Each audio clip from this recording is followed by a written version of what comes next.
Hello, and welcome to our episode of Tablebreakers for the 22nd of February 2024. My name is Bruce. These are my hands. And you also see Crafting Gamer. He's getting ready to do his work too. We are at a moment to where, just a little bit of disclosure here, this will be one of the final Table Breakers on my watch that I'll be hosting. And I want to give all of my co hosts and panelists and the audience the best possible experience they could have. And there will still be some video work going on this channel during the weekends, but starting in mid-April, I'll be going on a new venture which will help secure my existence up until the point where I probably go for that permanent rest. I appreciate everybody. Your well wishes are great. It's been a rough road and it's been stinky as hell. But I'm looking for more of the same with a little bit more cheddar, and I'm hoping to see you guys at some point personally. And we'll have that ranch ready for you to visit. That being said, with me tonight is my good friend Chimerian. He's Yep. Starfleet Corps of Engineers. We're giving it all they've got. Donald, the cigar DM, joins us from the recovery room, his room. Well, if here pretty soon, I might be if this channel keeps on going, if we end up finding a different day that works for everybody, you might be seeing me doing the show from a local cigar lounge that I just found, and it's absolutely gorgeous. It's called Ash Cigar Lounge in Peoria Heights, Illinois. If you are in the Peoria Heights area and smoke cigars, they're a good place to go do it at. There we go. I always wanted to do a live remote with this, but I would need to get an audience first. So it would probably just be easier for me to find a ranch and like build a barn and then put the studio there with some bleachers and like a few ladies do waitress work and do that. It'd be easier to do that than actually the YouTube thing where you have a studio audience in California. Okay, Donald, I hope you get that to where you can do that, man. That sounds like a lot of fun, and a cigar lounge is a welcome addition to the. It'll class the place up a bit. I have the handle as a cigar DM, and it'd be nice to be able to have a cigar in at hand. Don't you have one? At hand, no. My apartment is a public zone. Therefore, because of Illinois State "Go fuck yourself if you smoke" law, I cannot smoke in public places. Sounds miserable. It sucks. I I'm sorry, man. Um, As I said before, I love Peoria. I just wish Peoria was in a different state. but that was my problem. Peoria's a great city. Just wish it happened to be in a different state. Uh, with us also from the Great White North, not really too chilly right now, but the North compared to the rest of us, is our friend the Crafting Gamer. How are you tonight, sir? Doing good. Fantastic. Been painting on this little crab guy. Really like this character. Really do. Yeah, so do I. That is really cool. I'm not gonna lie, that's really fucking cool. I was hoping that was like a Reaper or one of the other companies out there, so I can go to my local game shop and pick one up because I'd pick up like five. Well, there's actually a better choice for that. Hold on. Let me see if I can bang it for you. I like giving Mike my money. Support your local game shop, everybody. Yep. I love those. Yeah, well, the two. way of the future for game shops is 3D printing. Yeah, Not yeah, necessarily no, as like it's going to be it or fail. It's more along the lines of there are certain models people are going to see on, like, for example, Thingiverse. And yeah. that's exactly where I got the crap, Thingiverse. And it's going to be, they can make a profit off of printing things like that. Oh, I found a few cigar holders off Thingiverse. I'm like, that looks really fucking cool. I want like 12. I need to find somebody with a printer who can print some things that I want. I don't have one, so I have a friend who has a printer, and I have another friend who can do the 3D modeling locally. He's normally on the panel with us, but work's been kicking his ass. So I'm good there. Just not very many things I've seen, except for the 3D cigar holder things are just really cool looking. And You said you found it on the Thingiverse? Yeah. I put a link in your Discord in the miniature section. It'd be pretty high up by now, but it is there. Okay.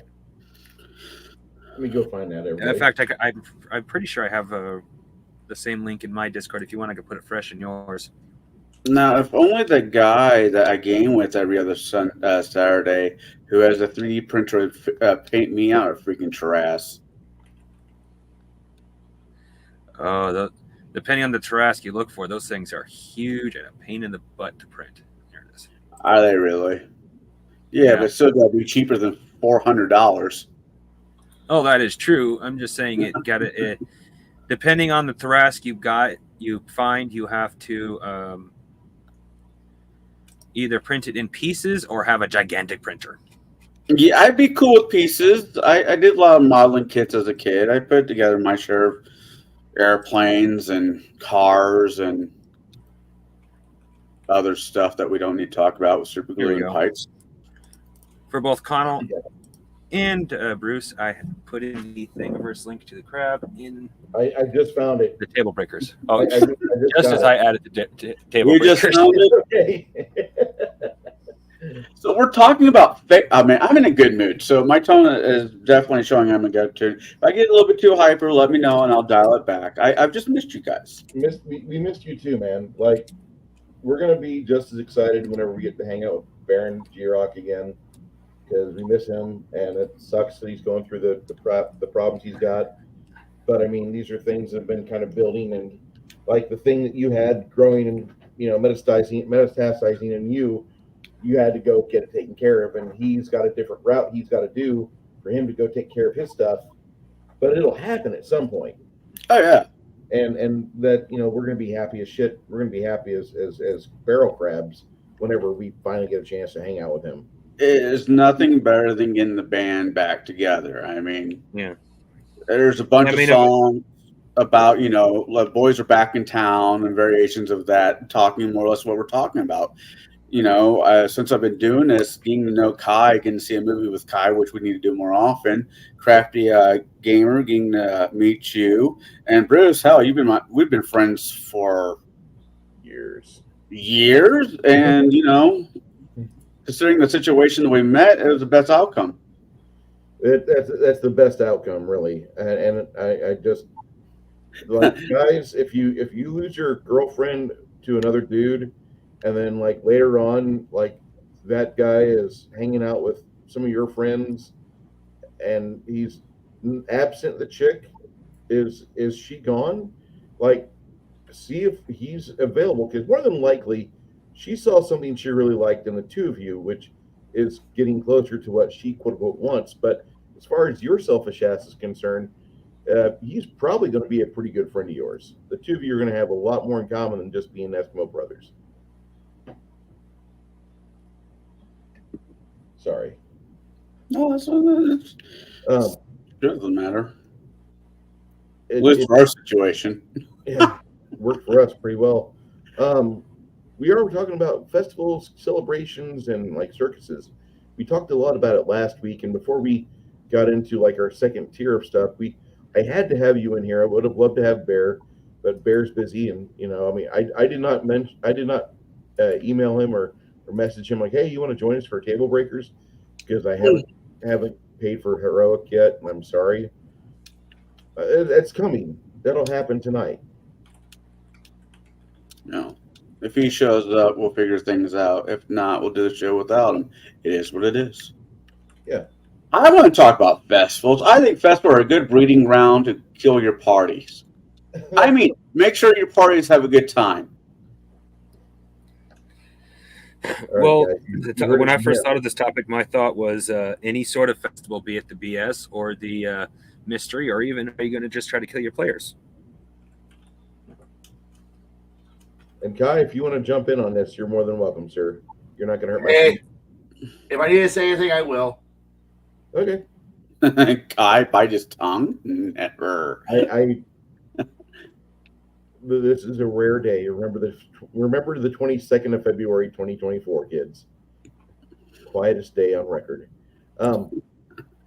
Well, there for a long time, every small town had their own festival. Medieval era normally was a high festival for some saint or the other. Locally, modern times, I mean, if you're in the Illinois era, we got what, three? The Pumpkin Fest, the Turkey Fest, and Irish Fest. Okay. There's more than just Peoria and Peoria Metro in Illinois, but I don't There's want a you to go up Turkey Fest. north. That's Fremont. What? That Turkey is Fremont. Pumpkin's Morton. You could go further to central Illinois, down south from where you are, and there's apple and pork festivals in Kinney, Illinois. You have the Fall Festival in Mount Pulaski, which those used to be a ton of fun. And then you have they've got a few places around the state where they actually have a bona fide Oktoberfest, although you'll have only 30 to 50 people there. But they'll have people singing and dancing and drinking lots and lots of Marzen ale.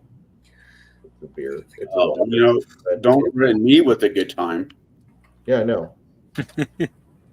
That's the type of thing you deserve, though, that you should go for. You should endeavor for that. So, I mean, I'm telling you this as a tourist. Make the players feel like the tourist, unless maybe the players are the ones hosting the festival. Then make sure everything goes wrong. The clown is the children. Oh my God! No, don't go there, Bruce. You have a mad scientist with the name of Oppenheimer, and he's working on a new fizzle bang, and it just goes awry. Go ahead. No. Yes. Be quiet. Be quiet. I baited that hook just for you. Look. No. Nothing in the bait. I mean, okay, but damn it, that was really good bait. I mean, hell, if you want to run out a Fallout campaign RPG, which is nothing wrong with that, you really could have an Oppenheimer day.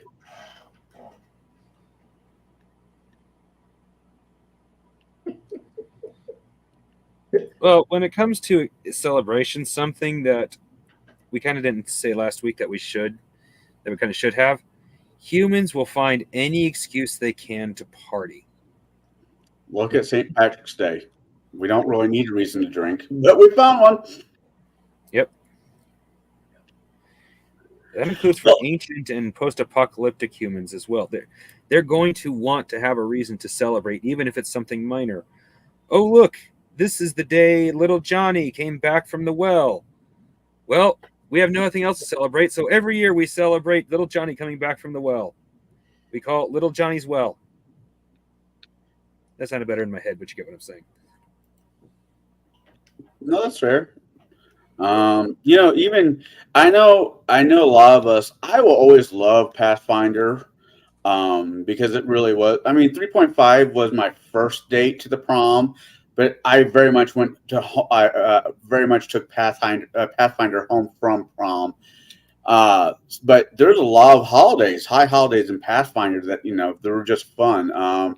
The drunk god, Clay. What's his fucking name? Help me out, Bruce. The drunken god. Yeah. Okay, hold on. Let me find this. You're asking me questions, and I've almost purged all the piezo. Hey, we're talking about festivals, and that guy threw some really fun festivals. Hayden Kalian. Right. his high holy days, you just basically sat around and got drunk. I mean, if that's not Oktoberfest, I don't know what is. That's kind of funny that he mentioned baby Jessica falling down the well. October 16th of 87 is the official well day where everyone watched from their TV sets about 18-month Jessica McClure being trapped for hours in the abandoned water well in Midland, Texas. When was that? October 14th, 1987. They got her out of the well. They birthed her from the earth on October 16th, 87. 2 days later. She dropped down 22 feet in the well and she became stuck. I slightly remember that. Oh, this was like this was when I was starting to realize the news is a cult. The news is a bad cult. And then worse yet, on my birthday in 1994, I was on ship and the little Defender that could. No, it was on McCandless in '94. My bad. Well, anyway, on my birthday, I was subject to having to watch the reenactment of Tanya Harding whacking Nancy Kerrigan in the kneecap. Worst fucking day to spend your 19th birthday because I was. Oh no! I think my brother kind of got you top. His birthday was on the same weekend that Princess Di died. You know, I almost want to have like a montage of women driving and getting in wrecks just to prove a point here, but I that would be sexist. Considering she wasn't driving it, I still get the joke, but anyway. So, what kind of monsters? I mean, you say festivals and fairs, right? I see clowns. I see. What? Fuck you. I hate clowns. I see clowns that share a name with a popular cowboy in American movies. See, I hear clown, and my first thing is thing. I mean, it. Well, thing or it in that instance doesn't really matter, because that's clowns are one of three people who literally have no other job in their life and cannot get another job, so they have to pretend to be happy. People who are way too fucking happy and are actually like that, and people who have something to freaking hide. So they're always pretending to be happy. I don't want to deal with any one of those people. So if there's clowns in my celebration, beware the clown. It might be a demon or an alien from another planet that's going to transform and absorb you. Or a pedophile who likes to kidnap teenage boys and do horrible things to them in their basement. Have you ever watched Vulgar? Yeah. Okay, that's where you got my head going. Thank you. You know, so next time I have to take a small sabbatical, I don't want you guys to miss me, that raging asshole, how to bring up that guy again. I don't know. I don't know if it's the Illinoisan in me, but I just don't do well with clowns. Yes, I know that's a line from a Batman movie, but from being from Illinois, I think it applies. What do you think, Bruce? It could apply. You have to run the clown right. You really have to run the clown properly. There was a oh god, what show was that? It was a supernatural show that had a clown in it. It turned out to be a Rakshasa. Rakshasa? Yeah, it's like saying Mufasa. Mufasa. We got a little statement here from Six Nations. The clowns are a little overdone. Do something like a weird ass cryptid, or dress like a dog man, or Bigfoot, or ET, or Wendigo, or do something different. I kind of like that different stuff. I like the concept of the Wendigo. I will be having my players go up against a Wendigo here shortly in Rise of the Rune Lord. But I'm not Canadian, nor do I live in Alaska. Therefore, there will be no Wendigos at my festival. Although the German, you could take one from the German thought processing and have a Krampus festival.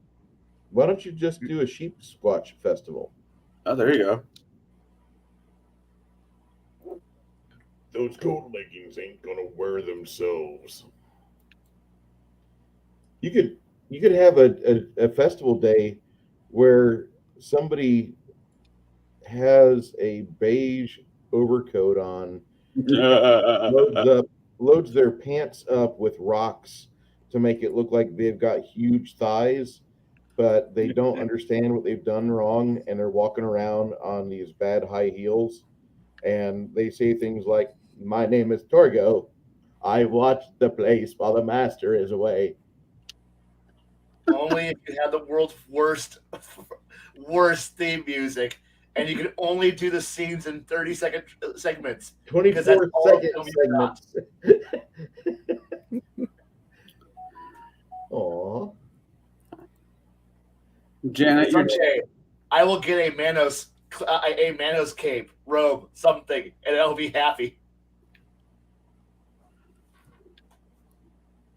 You know, I want to watch that movie with Janet so bad, but I don't No. want to subject her to it. It's terrible. what movie? It's terrible. It's the first 10 minutes are mind breaking. It's It's the hands so of terrible. Manos, if you're wondering. I don't know if I've ever seen that one. How Don't. can you have a dick and not seen that? Ah, That's such a funny movie. It's Manos not and intentionally Bates. funny. I don't know. I just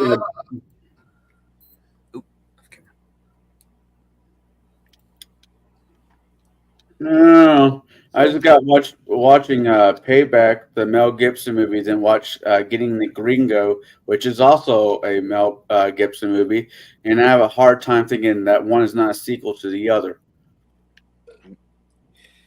So, Connell, back on the subject of tonight, have you ever done a carnival that was, or carnival festival, whatever, that was directly meant to be a plot hook to a mystery? Oh yeah. Murder, Not okay, tell us one example then.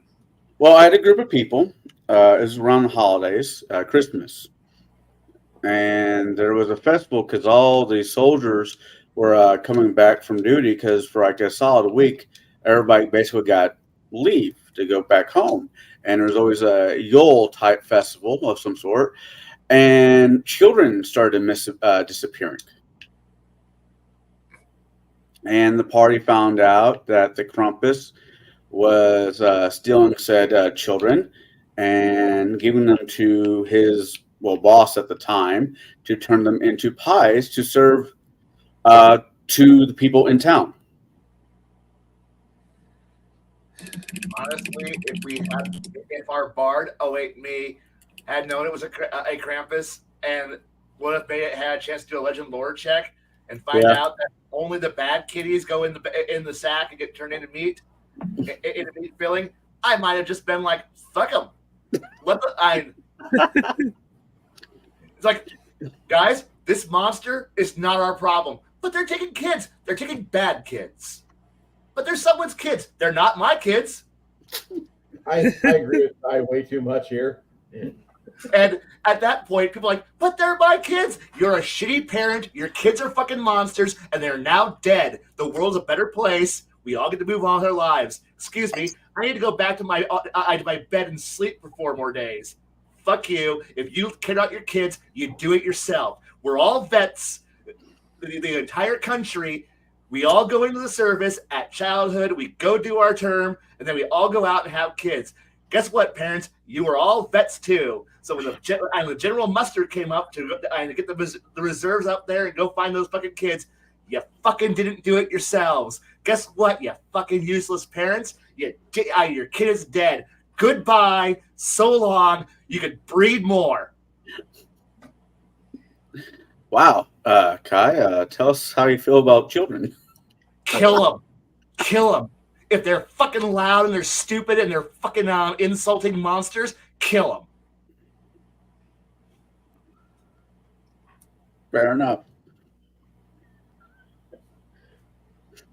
So it wasn't the Oppenheimer joke that brought you out. It's the children. Gotcha. I hate the idea that I gotta do anything to save somebody else's fucking worthless sack of shit. Oh, damn. Okay. So if They that are, was like they are contributing absolutely nothing to the GDP of the country. They are consuming, and if they are being raised wrong enough that a mythical fairy monster that comes down and eats them because it knows their alignment, because we're in a fantasy realm that you can't actually just say, "Are you a bad person?" by snapping your fingers and looking at them and going, "That little shit, I know his alignment. He's a chaotic evil motherfucker." Do I A, save him, B, beat him with a stick until he changes his alignment? Because you can do that in D&D. You can't do that in the real world, but D&D, you can beat them till their alignment changes.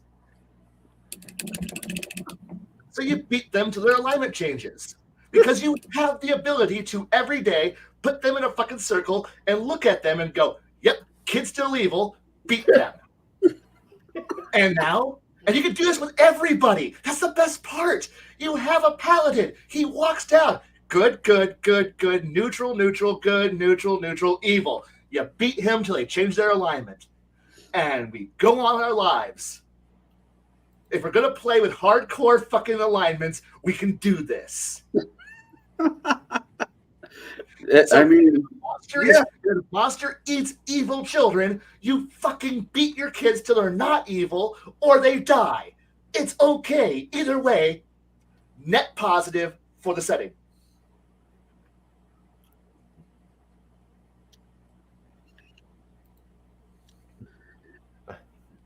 Janet's wanting to give Kai a big hug. I'm sorry. it's all right. I just won't be asking you to babysit. That's all. It's Your like kids, Casey if your kids are good, they're fine. Just remember that. We don't need Kai to babysit. We have Casey Anthony.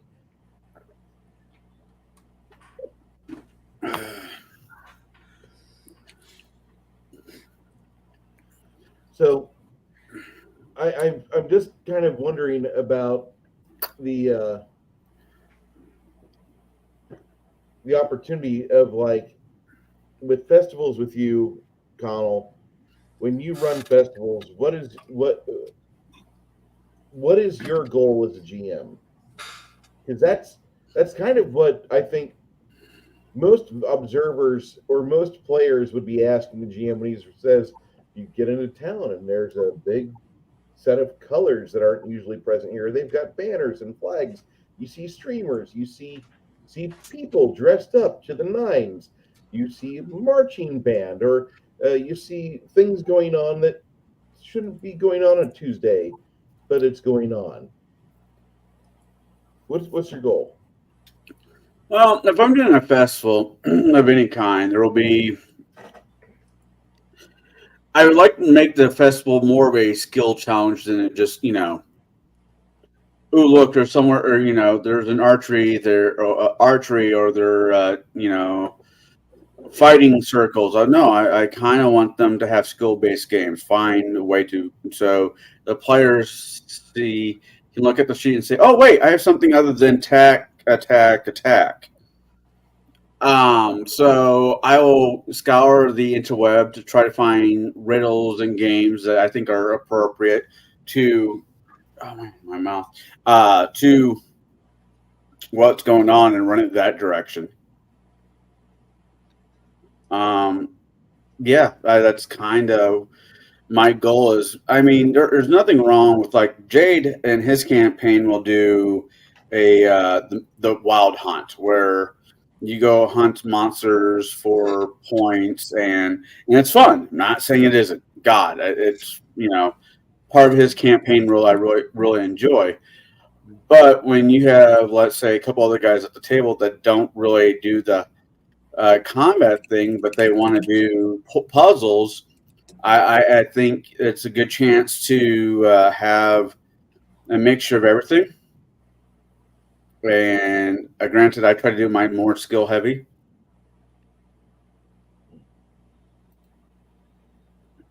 Okay. How would you run, like, trying to get the players into town? How would you just start them in town, or would you, like, let them gallop into town? I would let them gallop into town. Because if they're on the road for X amount of time, it being months, weeks, whatever, or they're stuck in under a fucking mountain for, I don't know, 8 sessions in a row.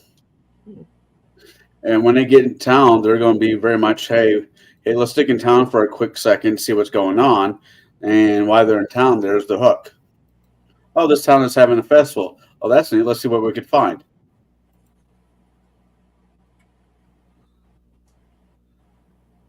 Wow. What?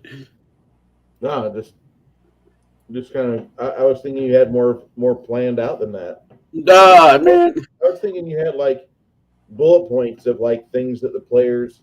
No, because the moment I think the players are going to go one direction, they go the fucking other. I don't have to. If I know that it's going to be hurting fucking cats, I'm not going to stress out on planning every last detail. It's just be as it is.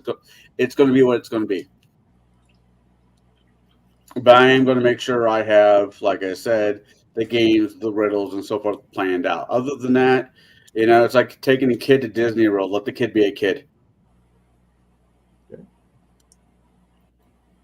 like to shout out a guest that's in our midst right now. Our friend 32 Flavors of Nick Weiser is currently among one of the observers. And if you don't know who 32 Flavors of Nick Weiser is, I'll be dropping his channel into the comments. He's a hell of a guy. Got an amazing tongue for pizza.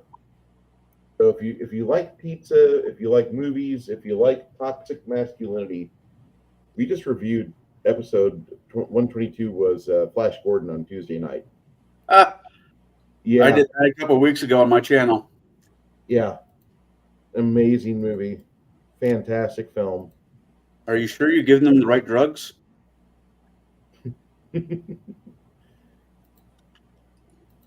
Holy cow, Janet, 2,400. Wow.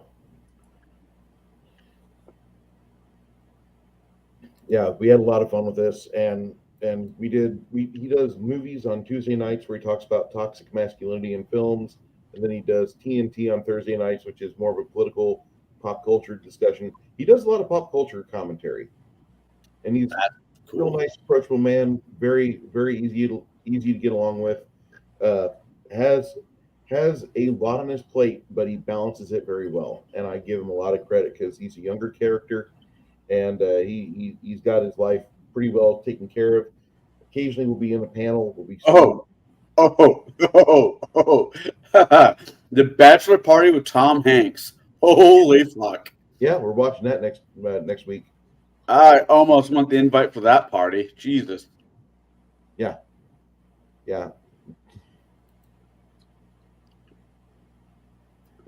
I love having Janet. I really do. I love having Janet in the chat or the panel. Yeah, I get my. Okay, I got a question for the panel. We've all been to like fairs, small town fairs, right? From one Greek to the other. Yeah, that's why I was mentioning like Mount Pulaski or Kinney, Illinois, or things like that.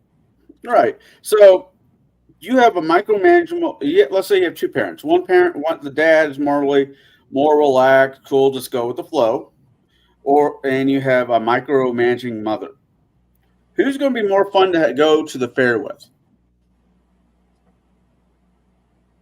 My mother micromanages shit out of things. Oh, does she really? Yeah. Yeah. So I take it you're going to the fair with your dad? I would. Right. So using the same logic, who would, when it comes to DMing for a fair, would you rather have a DM that micromanages every last thing, or have a DM that's just say, be my guest, go check things out, and we'll take it from there?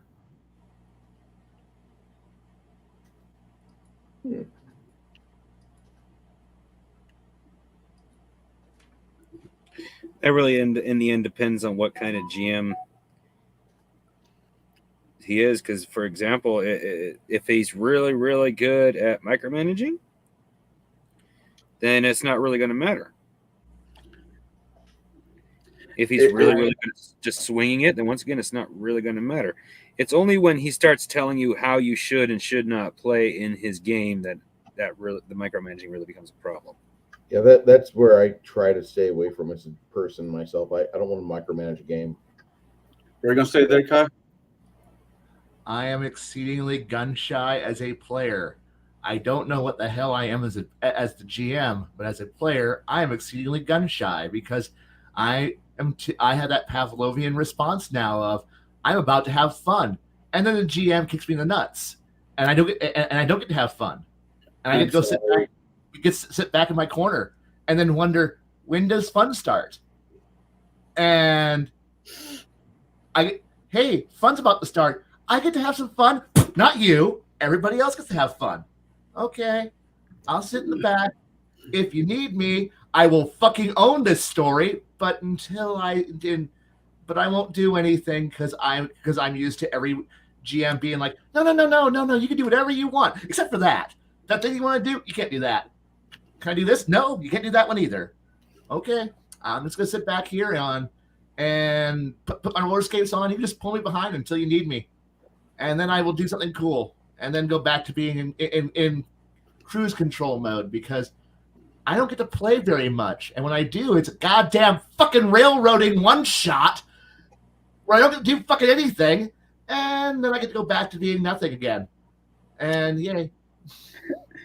I feel that musket ball I feel we right need, next to my head.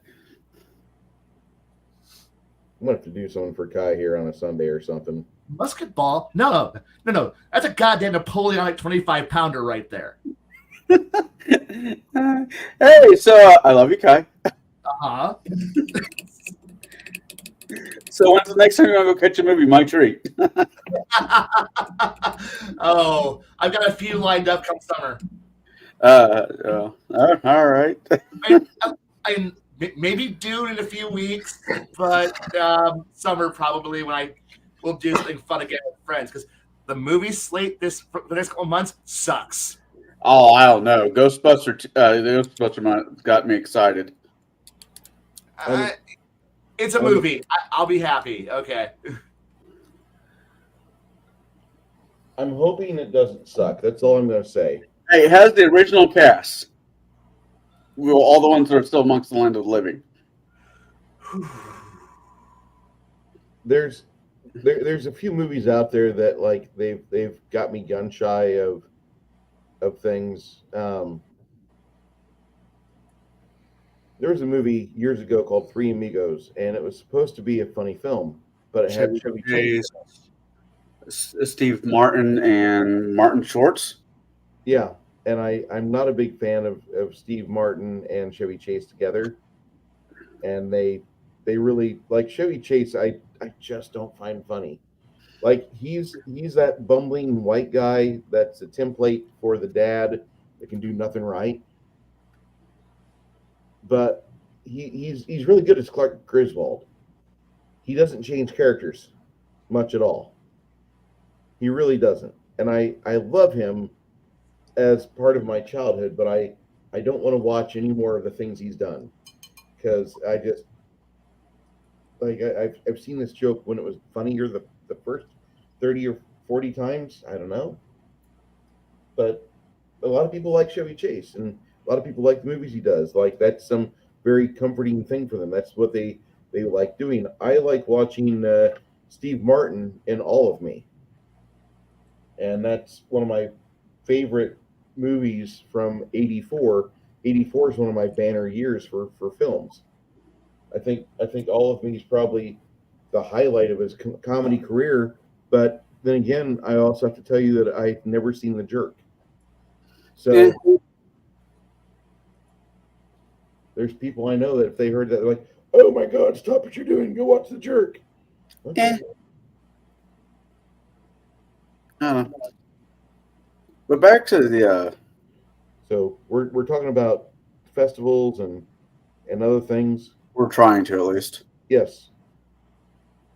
You have a lot of opportunity here to do some real good for your table and give the players something to do without splitting them up and send them off in different directions. They'll do that on their own. Oh God, you could have a house of mirrors that's really a trap. Oh, we discussed that last week. Did Jade bring it up? No, I think it was me, actually. Oh. It was either me or Kai. You have mirrors of opposition. Oh fuck! I suggested the ringleader of a circus would be traveling around copying people, so he can slowly build an army to take over the kingdom. It reminds me of that mimic joke. I laugh, you laugh, the table laughs. So we shot the table. It was a good time. Yeah, even going on the same thought, you could have mimics. That'd be one. Everybody jokes about mimics, but I know very few DMs that actually pulls that trigger anymore. Because they're too well known. Right, but a circus or a fair, it might be a halfway decent place to introduce the party to it. Oh, at that point, if it's going to be, if you're going to add a mimic to a circus, do not do the. It's just a mimic you find it and it eats you. No, it's got to be part of a game at that point. It's find the real chest. There's one real chest and X amount of mimics. You fail, you die because you get eaten by a mimic. But there's like 10,000 gold in the chest or something like that. Remember, this No is a one game has for ever played the kids. chest. Right. And only kids can play. Just remember, mimics are intelligent. They're actually kind of social, or potentially even. So just imagine. I don't want to use my mimics as hostile things. No, they're my security guards that you don't notice. I was running a campaign, and this is when I was living in Poplar Bluff, Missouri, and they get attacked by a mimic that was in the shape of a chair or something, or something dumb. Anyways, the wizard electrocute the ever living fuck out of him, man. He critted, right? And I say it fell over, and they start to leave. And for some odd reason, the mimic woke up and thought it was a dog. Now you have a dog following you, and wherever it stops to eat, it's like watching Scooby. The players tend to like that. But there's, I guess what I'm saying, there's a lot of odd, weird things that you pull out of your monster manual or whatever book you're using that you throw into a festival that you're just not expecting to see. A beholder. Oh yeah. Oh, if you're gonna the circus theme, and it's real easy for that one.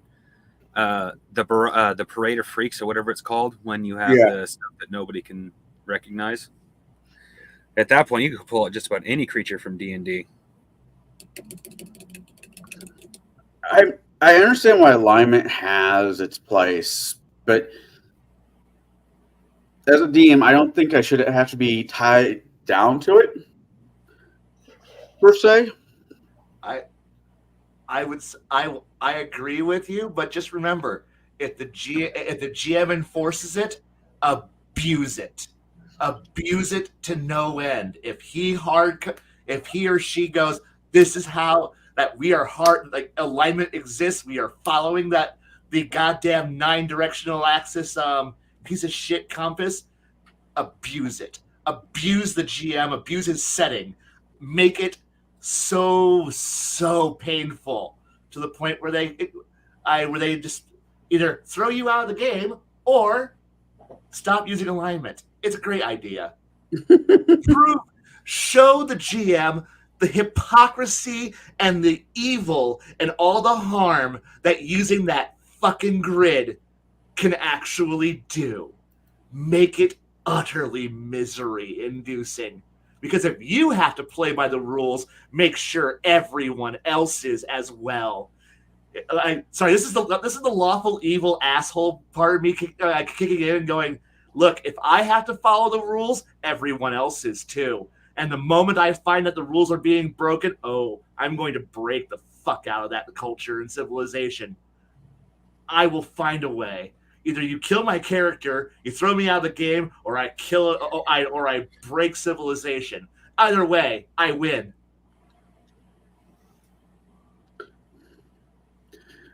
I know I gave up drinking this year for Lent, Kai, but do I need to take you out for a beer? I haven't drank in years. You know that, right? No, yes, kind. I think you mentioned that before, and I'm like, Right. Right. Always- I am a very happy, angry drunk. I'm either very happy or I'm very angry. There's no in between. And also, addictive personality also means once I start, art. Yeah, gotcha. We I'm will not not be taking Kai out for a drink. We will be taking Kai out for popcorn and soda pop. that's right. Actually, not just popcorn and soda pop. What's the best ice cream parlor in all of Peoria? The used to be the place in the Heights.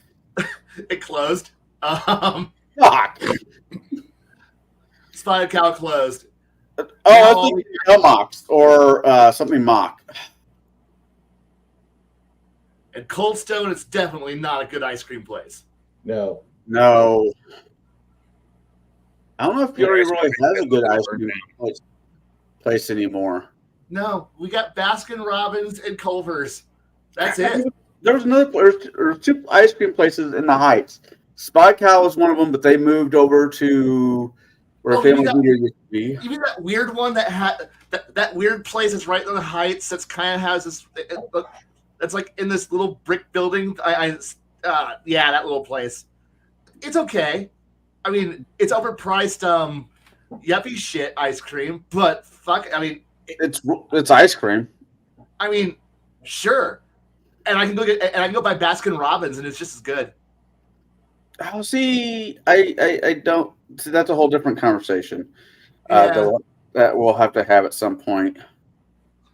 Ice Cream Shack, downtown Peoria. Yeah, when it opens, great. We're going to Sunnyland. It's a better one.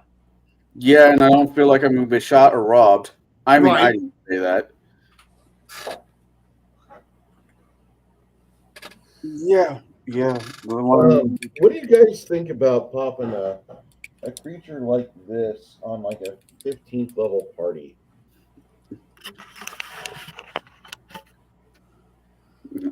I am getting a chastity belt, but for my butthole. I like it. I would give the creature the power known as eternal nightmares. He already Those who has that. lay upon it will forever have nightmares about it.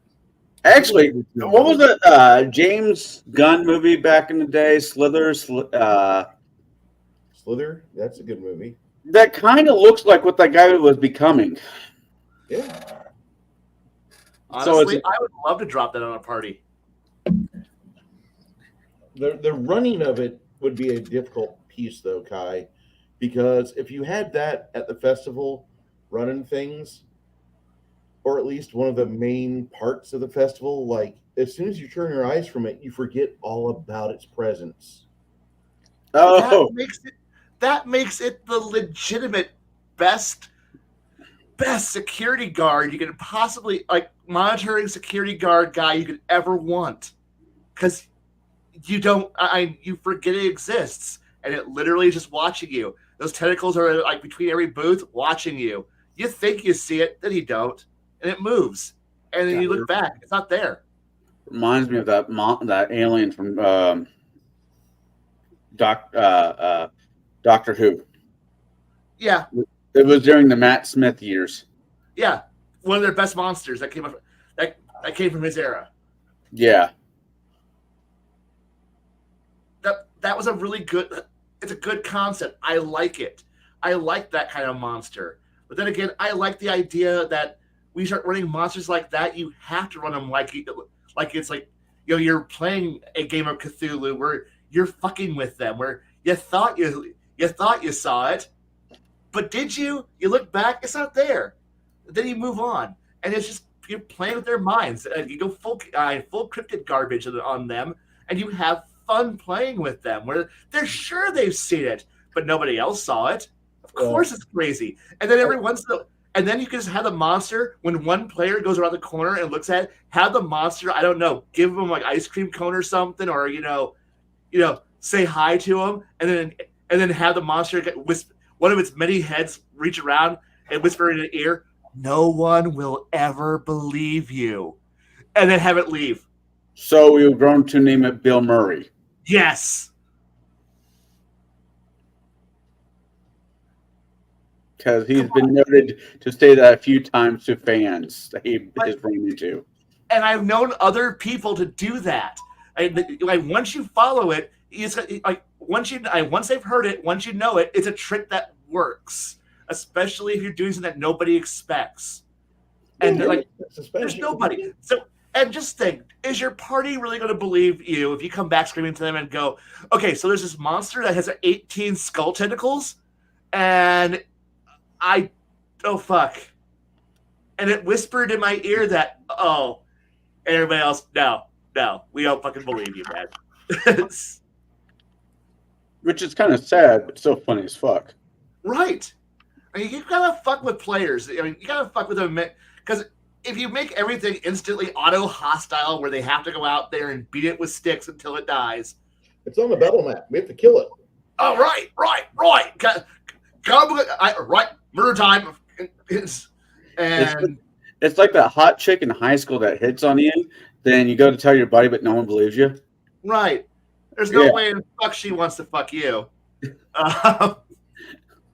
She comes over, you make out for a while, and at the end of the day, she says bye. And next day at school, no one still fucking believes you. And she's, same story. Just do some high school trauma damage, relive some high school trauma damage. Exactly. It's all about that. It's all about that kind of infliction of pure misery, and that's the real beating of like, oh no, you gotta subvert their expectations. No, that's how you actually make it interesting, quote unquote. There's something seriously wrong with both of us, Kai. I make no claims that I am not a horrifically messed up walking bag of trauma and injury. Okay. And this is I tell Clancy that he needs to charge his battery up. I can see his feed. Who? Clancy, the guy in the van. Oh.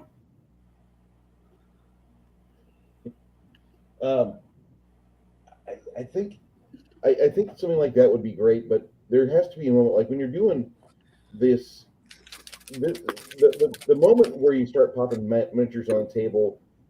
I think that's where things are a little different. Now, if you run a game for people and they're online, just you can have the miniature, but you have to zoom in on the miniature, make the miniature the only thing in the camera, and that way the players kind of see like that's the focus at the moment. But you're not doing really like gridded combat. You're doing more theater of the mind stuff, and I think that's really important. I think you got to do that. Because the moment you start laying down terrain and putting things together, like players are like, all right, I'm going to do initiative. I want to be a superpower. I'm a superhero. Blah, blah, blah, blah, blah. And they get that mentality about them, like, oh, it's my time to shine. Right. Unless you fucking humble them from a game that you weren't there for. I will honestly say that I do put miniatures on the map, but I also put them down as reminders of of what pieces are currently on the field. As in, hey, these are the people you should be remembering that exists. This character, this person, this monster, this thing. Are they fighting us right now? No. They're just things that you need to be paying attention to. Or you should be like thinking about. And but then again, that's also something that I would do as a player is put down, hey, this is the guy this is the person we need to worry about. And players are visual and most players are very short-term memory creatures. That's fair. I'd say people, but let's be honest, most players are barely above functional animals. I mean, you're not wrong, but damn. Well, I'll just say that I'd rather have a game where we don't do so much tactical combat so much as more like just more in-depth, like either RP or puzzle solving with like the combat being whittled down to like maybe 1/4 of the time we're seated. Because if you haven't been watching my game on every other Saturday with the high level people, they get in a combat and there goes the entire day. There Yep. goes a couple days. We have like 7 players. We have 3 of them with creatures or cohorts, and that system just eats time. It just gobbles it up. To be fair, though, you have to find a system where combat at a higher level does not eat time. Legend Okay. of the Five Rings. Legend of Because you Five died. Rings. See, I've never. Okay. It's round 2. You're dead. Ed, you died. You're All right. All right. Warhammer Fantasy Roleplay, Hogshead. That's the 2nd edition for you guys who don't know that. That is a game that, even though like you might become quote unquote high level, you're not really high level. You're there. You're good at what you do, but you're still very breakable. You Right. need to read. Look, when you play that game or you play its 40K cousin, Dark Heresy, you need to learn 2 things. Read the combat rules forwards and backwards and learn every modifier. If you don't, you're dead. I was playing Warhammer Fantasy there for a while. And in combat, I mean, there was like 5 of us. So, of course, there was like 12 guys we had to kill. And it took up some time. But I see what you guys are saying. Well, no, it's just got a very fast resolution because the old style, like it goes from top down 100 to 0, and then it repeats. That's the initiative, and everybody's got a set initiative that they have, and therefore, like it just counts down, and whoever does their action does their action. What was it? The first part is, okay, who's moving?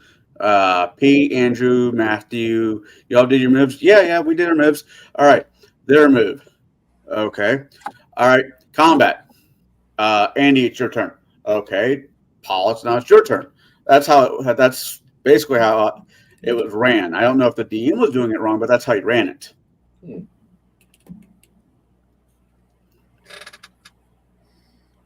And he was very much an old school. I don't know if this is the new version, the FFG version, or what version of Warhammer he was playing. I don't know. It was with the. I probably it's not going to mean much, but it was the one where the dwarf had. There was a dwarf on there with a massive red mohawk on the cover. That's the Warhammer FRP 2nd edition with the Troll Slayer. No, that might be 1st edition. My bad. It was fun as fuck while it lasted. His life kind of blew up around him, so it comes to an end. But that happens in real life. Yeah, that does. God, that sucks. Gaming is for those people who do not have to be responsible. Hey! I do my best. Tell me I'm wrong. I'm doing my best to be irresponsible. All joking to the side, I do guys see you guys' point. I've yet to be able to able to play a was that 3 Rings? Legend of Five Rings. Legend of 5 Rings. Granted, the only person I'd probably trust to run that is Kai, and Kai is a busy man. Yes. Talk to him about Whenever I'm free, you're all busy. So That's shit. I'm dragging you to the cigar lounge with me at one point.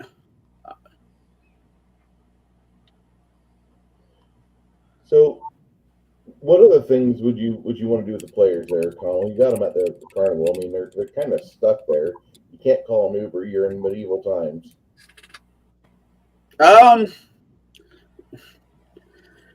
Okay. I'm not asking you to set scenes for me fully, but I'm asking is this like a large metropolis type medieval fair where the whole town is taking part of it, or is this just some random Thorpe you came across and having their pumpkin festival? Oh, that depends on actually what you wanted, because the question I asked Well, originally. no. I'm asking him is because you're asking me what I would do to. Wait, What was the question? I'm sorry.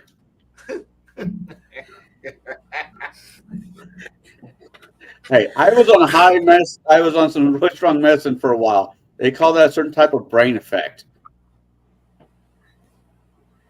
Oh, I I want to understand. know Trust me. what would your goal be with the players there, Connell?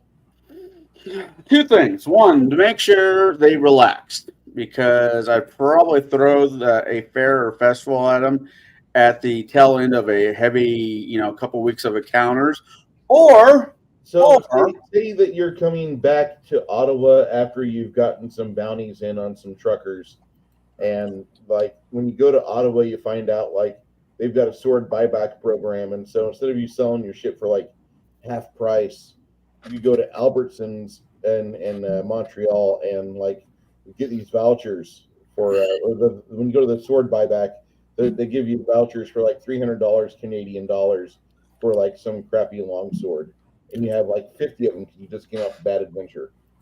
right. It'd be a quick. Yeah, I'd run it that way. I'd run it like a flea market. Not flea market, but you get my thought processing on that. A place where they can sell their wares. I mean, sell things that they found, swords, shields, whatever. I would probably keep it magic light, because it's a traveling fair, and unless this is Skyrim, most of the travelers don't carry much magic around with them. True. But getting rid of your not your masterwork, or not your plus ones, but your masterwork type stuff. Yeah, I'd probably make this a place where the players can do a somewhat of a inventory dump. But at the same time, I want them to be spending their money too. So I don't know. It would definitely have to be. It would definitely would have to be. Would have to be some kind of weird blend, maybe a 40-60 blend where they will make more money than they spend, but at the same time, I don't want to keep my players poor, and I'm not going to take their gold, or but at the same time, I don't want them to be able to buy a scroll of wish at 11th level. You see, and I'm exactly the opposite. I would go straight for the money sink. Oh, you can get a random magical item. Note, I stress random. My players would never waste their money on a wish spell. That doesn't have a high enough return on your investment. I don't think you have the normal players there, Kai. I don't question their ability to play the game. I question their ability to hang out with normal people. Normal people do stupid shit. Stupid shit causes problems. Problems create heroes. We don't want heroes. Thank you for making my argument for me. But no, from my understanding, Kai's players want to be the tax commission. No shit. What do you mean? Are you gonna waste that 200 grand on a one-use item? Come on. Obviously, you have not done your cost analysis yet to figure out what the proper amount. Look, we can arm 20 people with far more firepower and wipe out everything. You're just going to spend. I just have to ask: was it Jeff Kopech the one who taught you how to play D&D? I learned to play D&D because I played a lot of Car Wars, BattleTech, and Traveler before I played D&D. Traveler, that all makes sense now. You start with everything has a look. Look, if you're playing anything that has an expendable munition, remember every time you pull a trigger, you're hearing this current sound effect. Cha-ching, cha-ching, cha-ching. What's that? That's the sound of your wallet emptying because you're firing. Unless you must always ask, is this a proper? I'm about to fire a 30 grand item at somebody. Is this going to be worth it? Yes, no. If it's not worth it, you don't fire. You fire other things that are cheaper, that like lasers or swing sword, because swing sword costs no money. I know, Kai, you're the one talking, but Bruce, is it just me or do you hear Jeff Kopech? Every time you swing your sword, it's free. However, if you fire an arrow, you have to track it down and put it back in your quiver. That's right. And it's a 50-50 shot that's ruined on firing. Like, is it worth it? Is it worth that copper piece? Yes, no. Yes, usually. Will you get more back than what you expended? Yes, then fire. But if the GM is a complete and total tightwad dick and he's not giving you reloads, well, you have to ask, do you want to fire? Reloads! I'm sorry.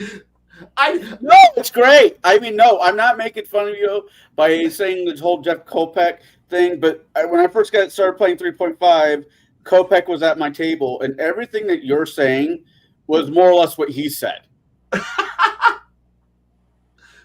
And Bruce has played with Kopech as well, so it's just you're hitting the rewind button on flashbacks of my early days. It's great. I played with Kopech when we were playing Hackmaster 4th Edition in Champaign. Oh, God. He does get around. Yeah. Yeah, Kopech was quite the traveler. Ain't got no luck. Ain't got no chance. Ain't got no luck. Ain't got no man. I remember we had the worst party for Hackmaster too. We had a fighter that was one-armed. Our thief was the only member of the party that was decent. The wizard rolled up leg amputee, and she kept saying, "I can't wait to get my first level spell. Hopefully, I get the floating disc so I can carry myself along for an hour at a time."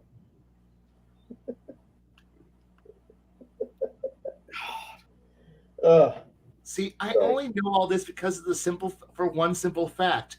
You know the players who know how to budget and maximize their income by the ones who are walking around looking like gods at the end of the campaign, and then the players who are like henpecking dirt and shabby ass equipment because they've blown it all. Which one do you want to be? Successful or a hobo?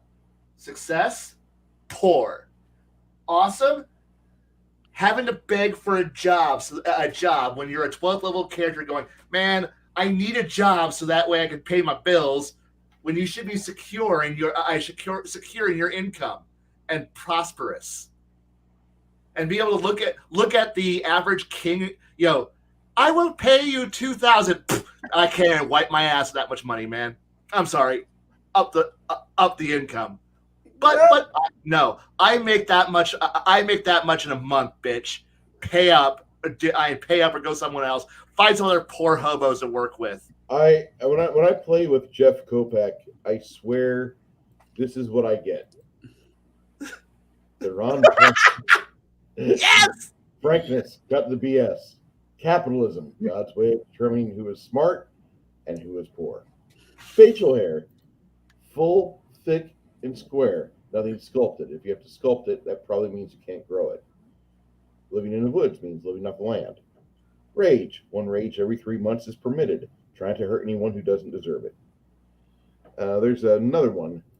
Three acceptable haircuts. High and tight, crew cut, and buzz cut. This is the way that Jeff plays his characters. So if you know this pyramid, you know how to play with Jeff. And he did this back in 2005. Yeah, I bounce into him over at the local game shop from time to time. I love that man. He is such a good guy. He's like once. What? You only met him once? I want to meet this man once, so that way I can compare notes and learn how to improve.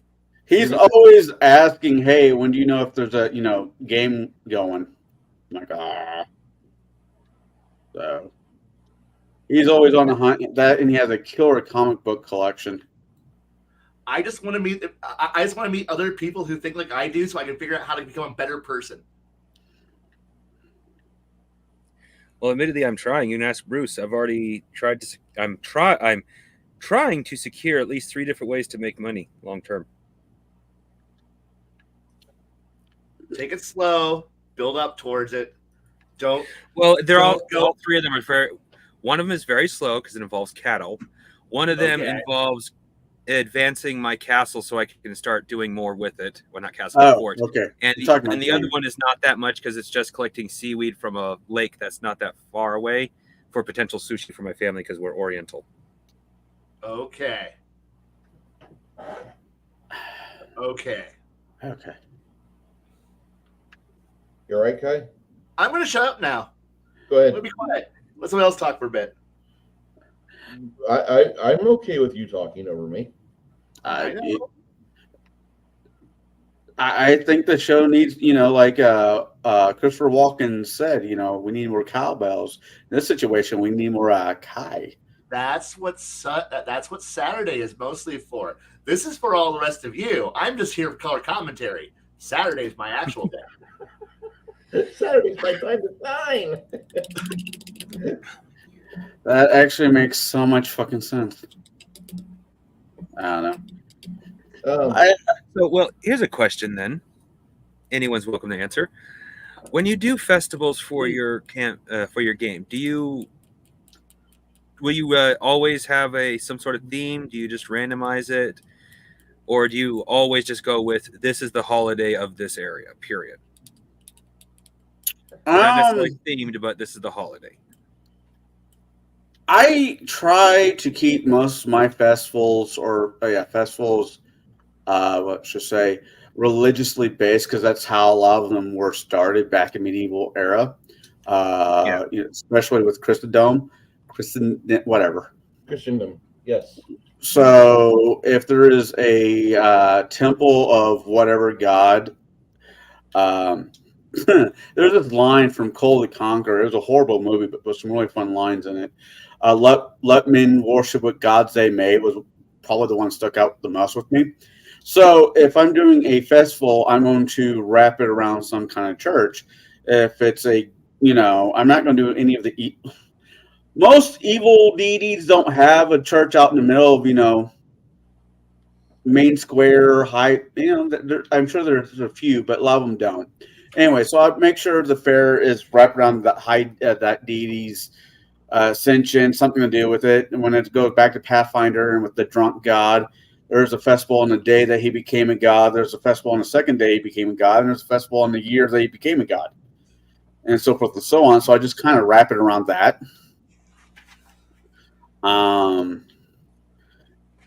So that's how I do it. Or the king's getting married, do a Oktoberfest type festival.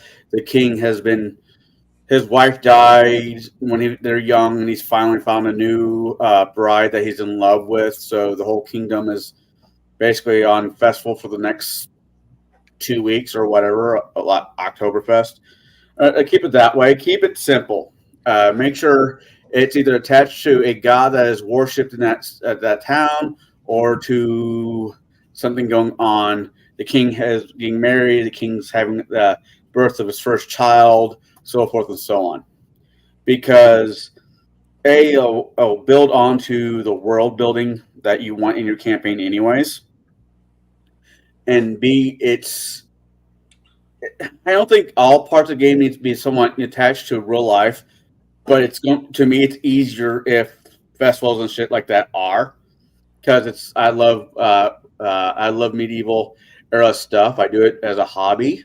So if I can get, for me as a DM, if I can get the two hobbies to merge a little bit, it just makes it more fun and makes it where I'm more interested in the game instead of just pushing a pencil around, making sure other people are happy. Or am I being selfish? No. I feel you're being selfish. I'll admit I'll go the exact opposite. I say humans will find any excuse they can to party, and I'm not saying that's not as long as they can afford it. We'll celebrate 2, 3, 4 times a year, not necessarily around a church, but around any excuse, especially for harvest festivals. Oh yeah, well, you got Beltane, which is spring. You get Equinox. Wait, am I doing that wrong? Yeah, no, Beltane is spring.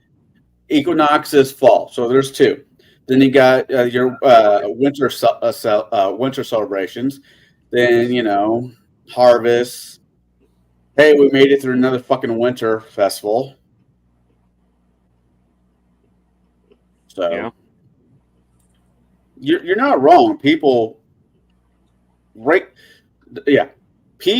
find a reason to celebrate damn near anything. But if you have a festival one year and it's a long ass campaign, you're going to have to make sure you remembered, hey, this time last year I had a festival. What was it about? I don't remember. And it doesn't really work well. Just write them all down so that way you can make sure you do it. One of my favorite ones, honestly, is a big party / festival / 3 months of relaxation / murder intrigue is actually Winter Court in Legend of 5R.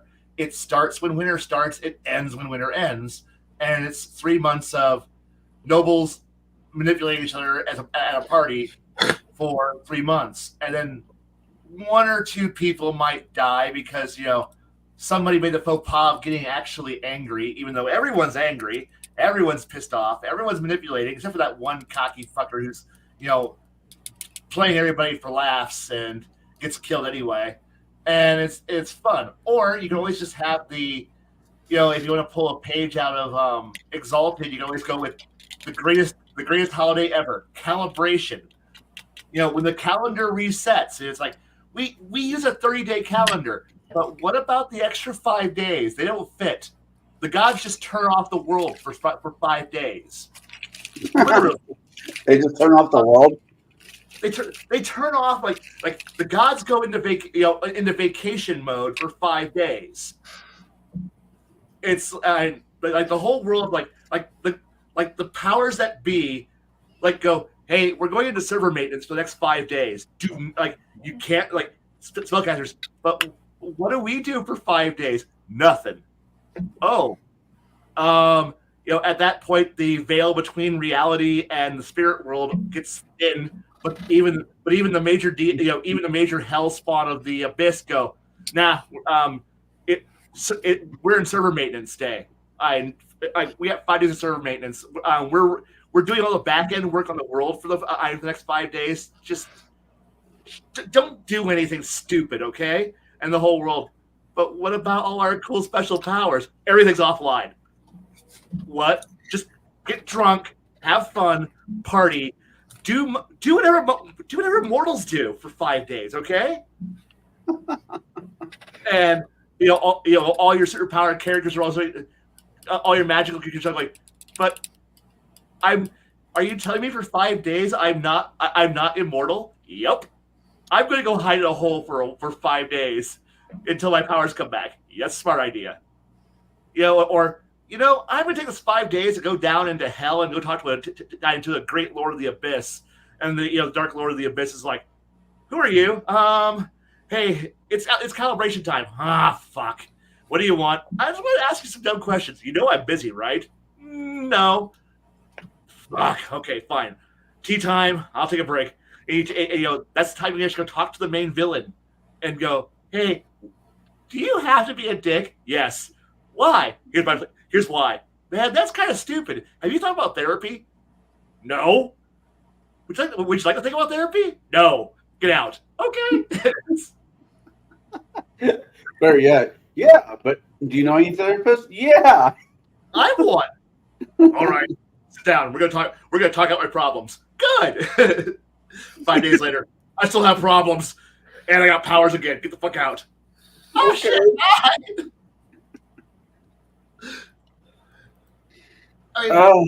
It'd be like whenever World of Warcraft closed for a couple days because they had to clear out their servers. Right.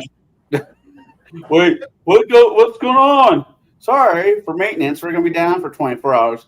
What do I do with my life? What do I do for 24 hours? I don't know. What do you do for 24 hours? I don't know. And the thing is like, I know I'm making light of it. I'm making it sound more sillier than it actually is. But when you actually peel away all the serious RP stuff and you get down to what's actually going on, and when you realize, wait, you mean reality has a maintenance day? 5 days of maintenance? Yep. Holy shit. Really? Yeah. That's cool. And then you look at every other setting and go, when do the gods actually do their jobs in your settings? I know we have these festivals and parties and we pray to them, but when do they actually do their job? The god of love, goddess of love, when's she actually doing her job? God of destruction, he's always doing his job. God of death, he's always doing his job. Kinda, maybe. We're not quite sure. God of justice, when's the last time you've seen him do anything useful? You gotta ask yourself. I'm sorry. So when you're playing these worlds, you gotta stop every once in a while and go, yo, guy who's in charge of everything, yeah? Fucking do something. That's what I got you for. Fuck you. You're the all-powerful one. And you're giving me a goddamn hamster on a stick and a t-shirt. And I gotta go do your bidding? Well, I need you to be I need you to fucking back me up here, bud. I'm giving you the ability to cast 2 heal spells and a shield spell. What more do you want from me? Fucking anything? Well, you see, when it comes to that, technically I'm not allowed to do anything because the other guards aren't allowed to do anything. And if I get involved, that means they're allowed to get involved. And it's a whole bureaucracy. I could keep going, but I'm pretty sure I'd fall asleep before I finished.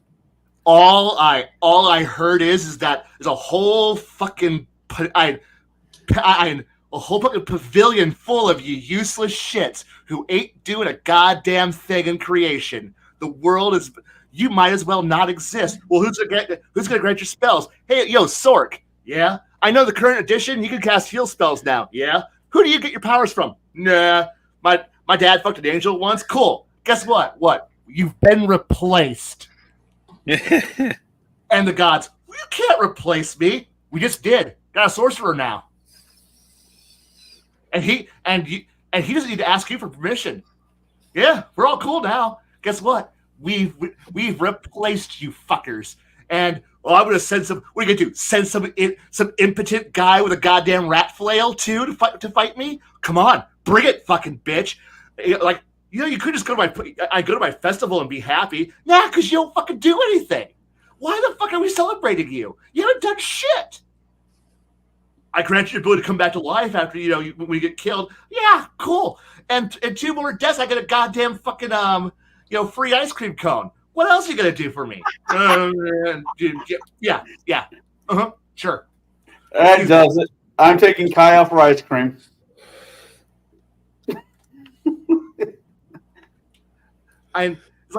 This is why if you have a big festival dedicated to your god or saint or whatever the fuck is it powers your world, make sure they fucking do something so your party feels like they're actually invested in your deity. A good GM makes you feel like the god's actually doing something, actually helping you. Yeah, you're still following the rules and doing all the shit, but you feel like you actually have backup, some divine backup on your side. But your usual garden variety trash fire GM. No, you got the god's just something on top of your character sheet. Every once in a while, you throw like $5 in a bucket, and you just go over there and go, hey, here's 1 wheelbarrow full of fucking topaz and other weird stones. I need this guy. I need our barbarian back to life, please. Whoop! Thank you. I think enjoy your fish tank full of gravel, and you go off somewhere else. I think that was the main reason why I like the Pathfinder, the Lucky Drunk God, because there was always stories of him being at some tavern somewhere, just drinking with people that worshipped him. He didn't really do shit, but he got them drunk. Hey, at least he's worth worshiping. But most of the gods that you're fucking dealing with, that are supposed to be the good gods, that because you're heroes, you worship the good gods. They might as well just be cardboard cutouts. That periodically the GM lowers a cardboard cutout that looks like your deity and goes, do something, and then they wheel it back out of screen.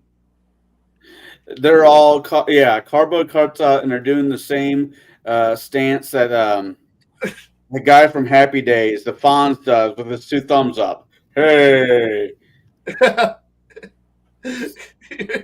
Your request for a proper SF 184 fill out triplicate. I will do that. Oh my god! If you give me paperwork, I will feel like, yes, I will fill it out in triplicate and make sure it's all signed properly. Here's it. May I please have I will cite out the divine artillery piece, and then I will return it in mostly functional order. Yeah, but you can only do that if you're using a Jamaican accent. I understand gods exist, people exist to serve the gods, but obviously we're doing their bidding, and they don't do anything to help us. They don't do anything to back us up or support us. You know, It's just a commandment coming down from some big glowy thing in the sky. It just tells you, do something. And I'm like, okay, you gonna help? No. Fuck you. And move on. Because like at that point you go to the street of gods, and you start walking down from temple to temple and going, hey, will your God help me? No. Will your God help me? No. Will your God help me? No. Will your God... Okay, then obviously none of you have a vested interest in what's happening in the world. Goodbye. Aren't you going to ask for help from a god? No, I already have. I went through fucking 12 of you fuckers, and none of you did anything. Well, you got a cleric with you, and he's useless. He's just there every once in a while. He pulls out his sword, turns himself into goddamn Voltron, beats the shit out of the villains, and goes, I've done work. And then we're like, okay, cool, the rest of us are fucking useless. And... well, then you get okay. Or worse, you have Squeeze a Priest, whose only job is there to go. You walk over to them. I need buffs. Squeeze, and then now you got stats. I'm hurt. Squeeze. I feel better now. Well, that being said, I have to say I love you, Janet. No. Jan, I thank you for all the buffs and all that you've given to us in campaign. Don't take his mean words offensively. I hope she does. Well, it doesn't help. Janet is being taught by that party to play by the numbers, not by role play. Well, Proof of that is when I gave myself insanity. She's like, "Oh, don't do that. You'll cripple yourself." It's like, it only makes sense.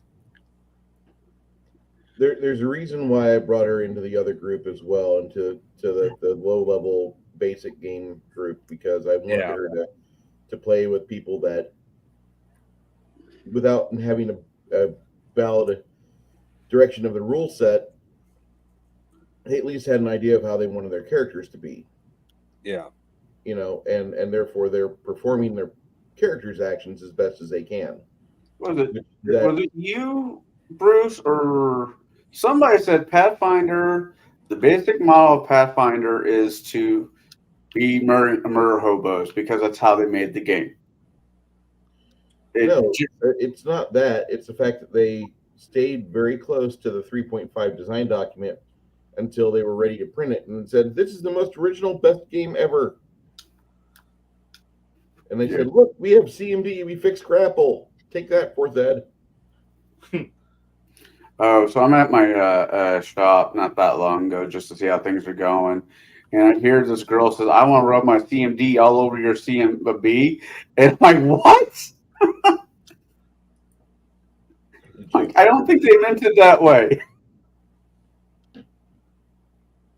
Anyways, back to festivals. So I try to keep pedophiles out of my festivals when I'm RPG. So no kidnap. So no clowns. I don't know. Is this the Woodchopper Festival? I wouldn't mind then. This is no. That's third Tuesday of the 5th month in the 6th year of the triple sec millennial, where it's Murder the Pedophile Day. Oh, fantastic! I'll mark it down for the next campaign. I'm going to hell. I don't know if they have festivals. Probably. You think? I'm not entirely sure. I want to know what a festival like that looked like, though. A festival in hell or killing pedophiles? A festival in hell. Oh. Well, Ron Jeremy is your host. He's not dead yet. And I give it time. Yeah. I don't know. I'm being mean. I want to see with festivals. I just want them to be used as competent ways for players to go through events, for characters to be given information to further the story, and a small ability for them to be able to have like flex time. Oh, there's the competition of strength is over here. Barbarian boy, go over there and do the competition of strength. I get that. I like the idea of there being games that fit all skills, as I said earlier. Because if your campaign just feeds more or less one group, the martial characters, even the rest of the party is going to say, "Why the fuck are we here?" Yeah. So, and I know I've gotten a few arguments with people like this. I don't cater my players, but I do make sure that they're happy. Because if they're not happy, they're not going to come back. If they don't come back, then I don't have a game.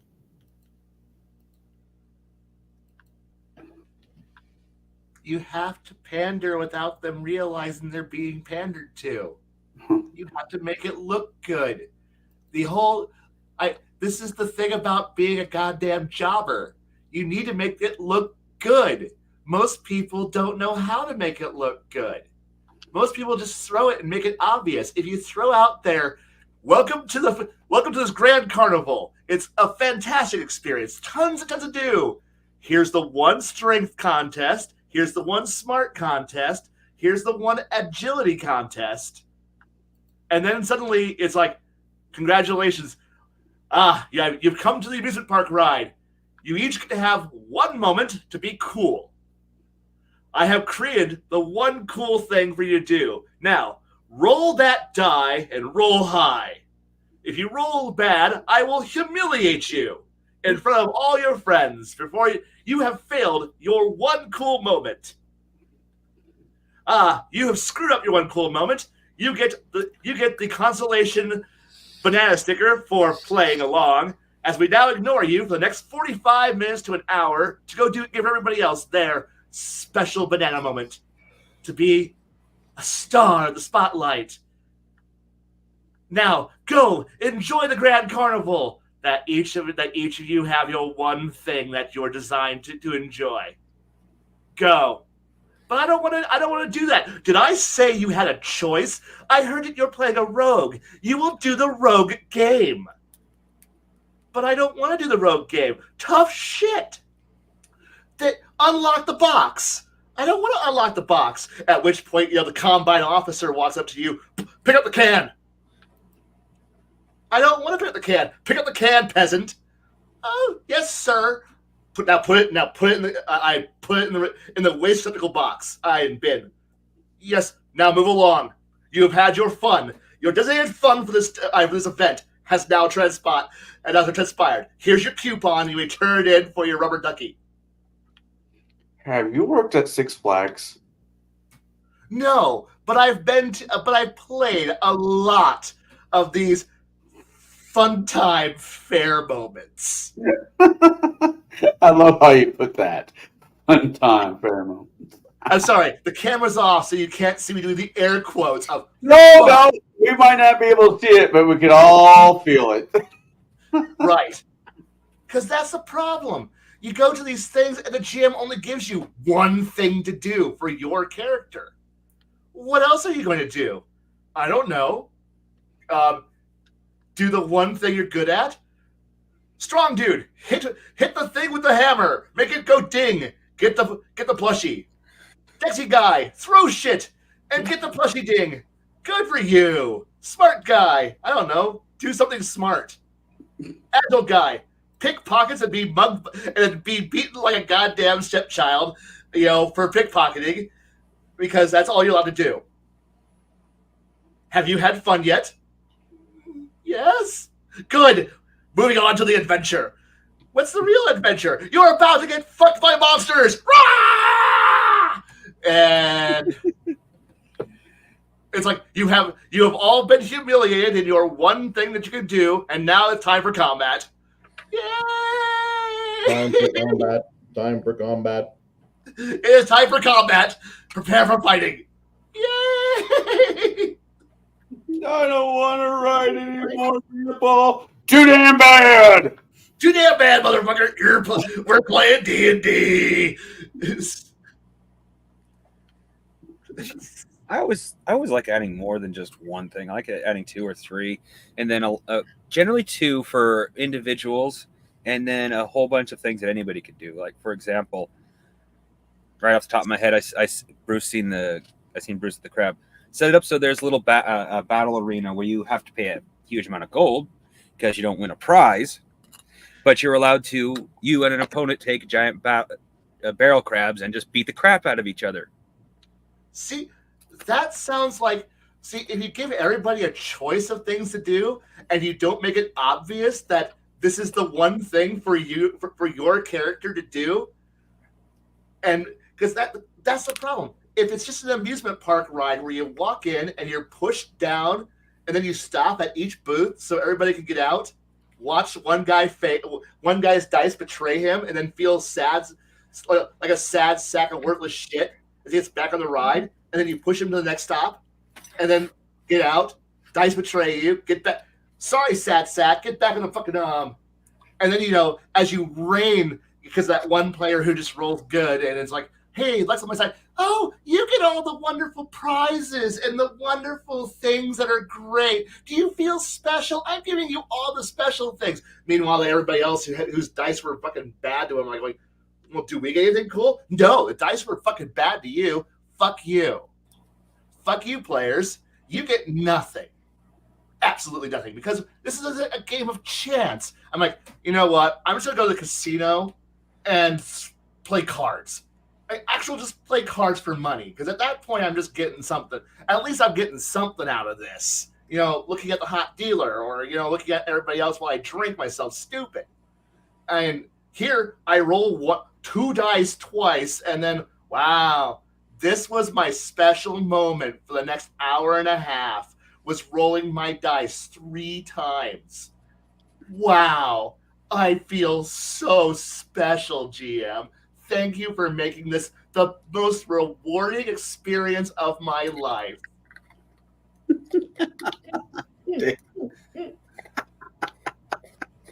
I don't know if I've ever heard so much sarcasm crammed into one man's diatribe of why it failed. That was impressive, Kai. Thank you.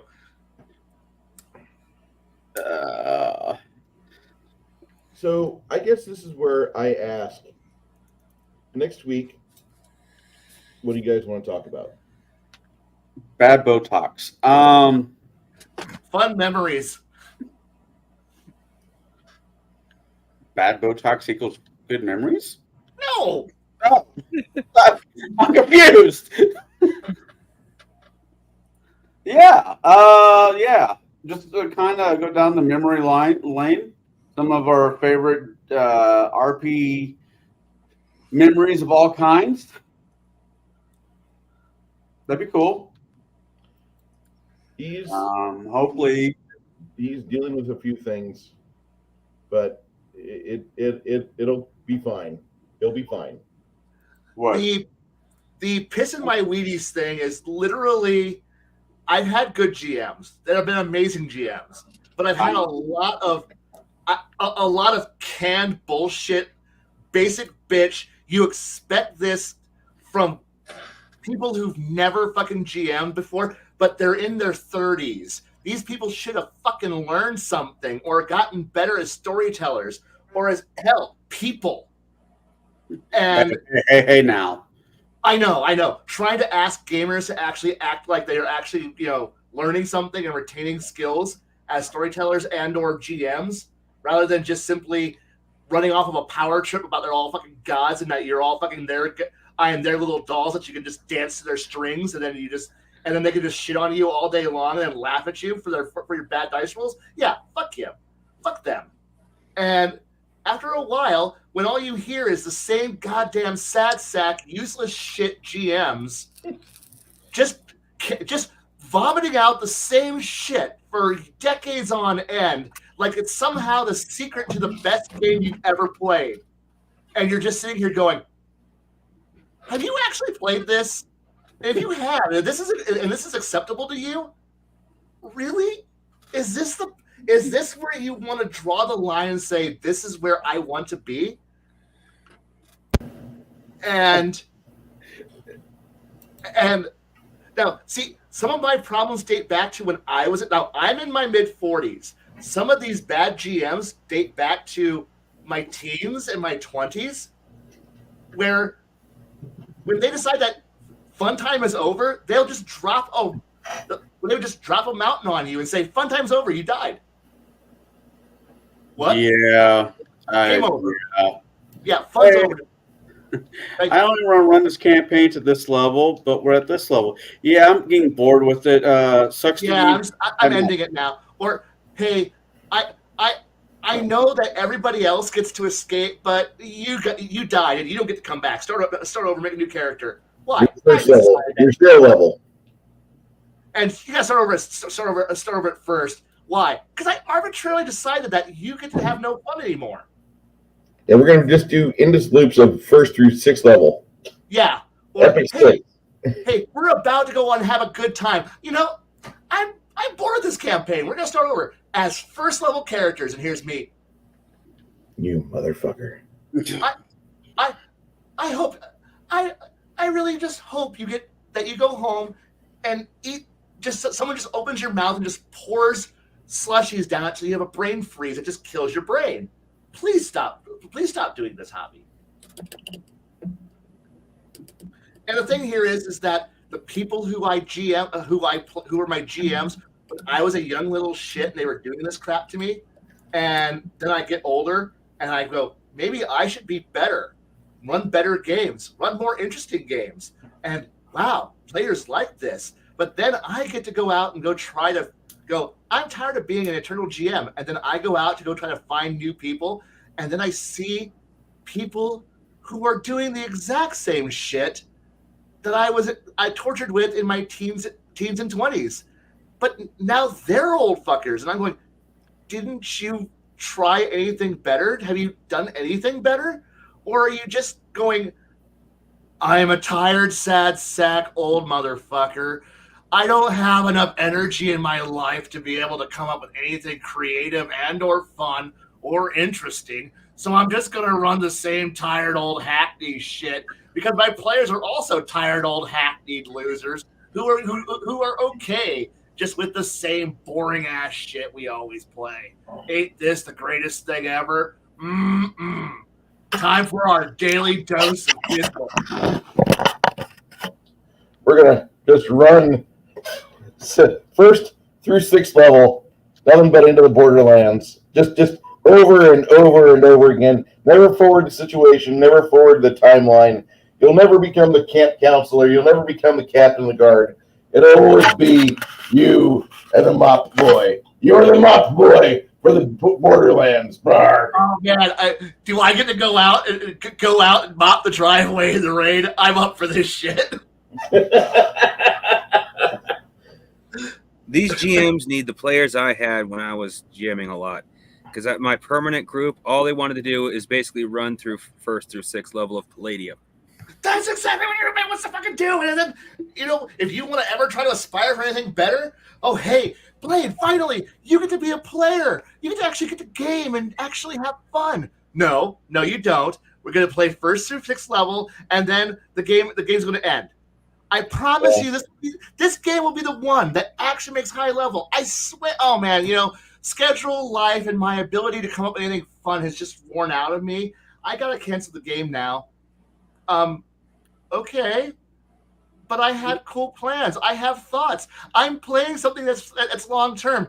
Why the fuck are you thinking long term? You should just be like everybody else. Be a goddamn bottom feeder, sludge drinker, and just be okay with the fact that I'm just going to shit on you day in, day out, session after session, and don't worry.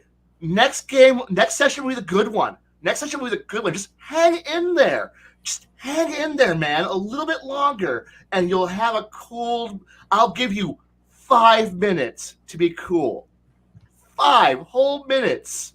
You've waited 8 months. You can wait 2 more sessions for 5 minutes of fun, right? Right? I promise you something, okay? Yeah. if I get Sundays off, and if I have an afternoon schedule, which means I'll be working during the week, afternoons and the evenings and early mornings, but I Yeah. have Sundays off. I promise you this. After I get moved, I will start a Sunday game. I will be very happy with the Sunday game. I will let you play the character you want. Fuck. My whole weekend's now screwed. Shot.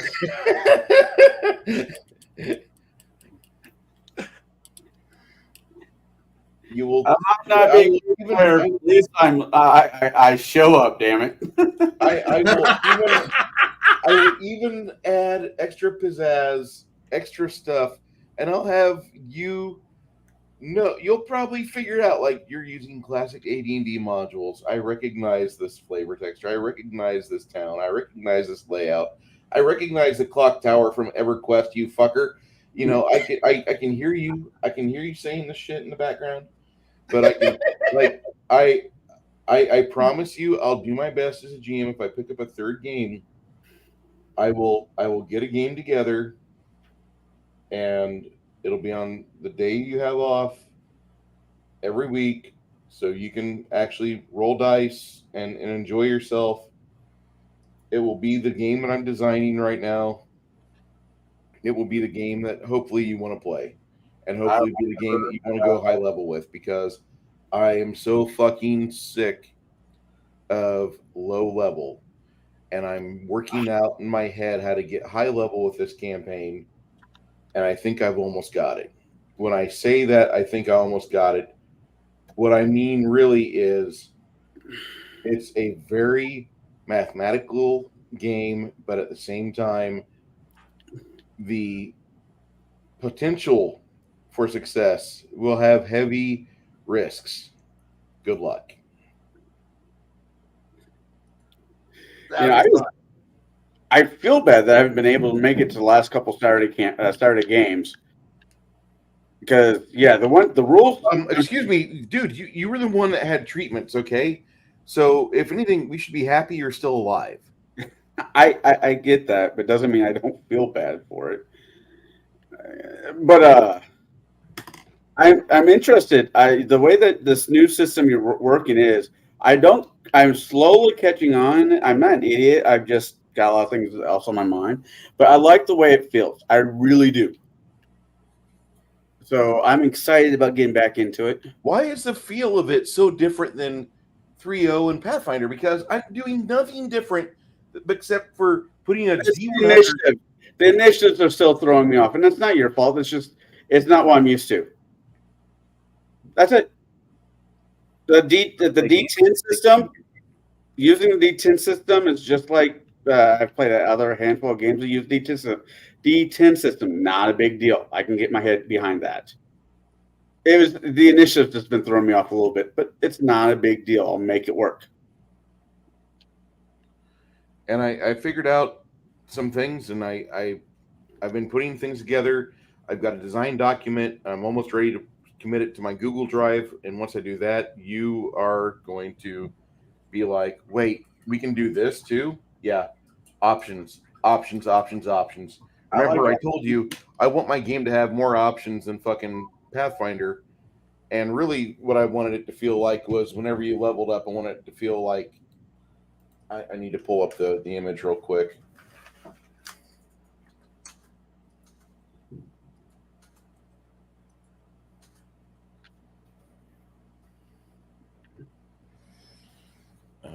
Hold on. Path of Exile.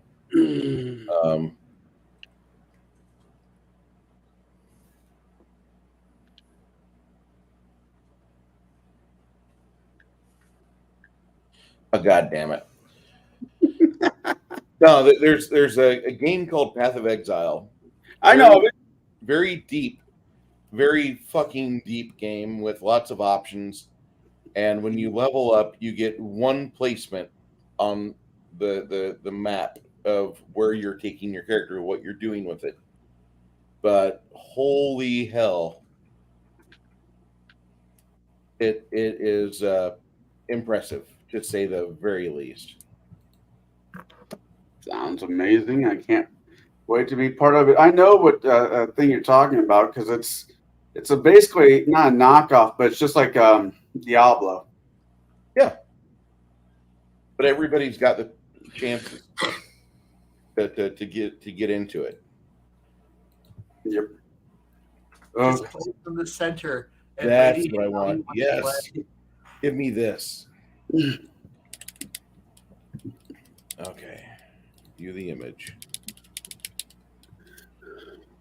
I know. I'm hurting my viewers. My viewers are bored as shit. I'm sorry, guys. So Hey, we're on topic for a good, at least 40 minutes. so here's Oh, your maybe 4 classes minutes. right here.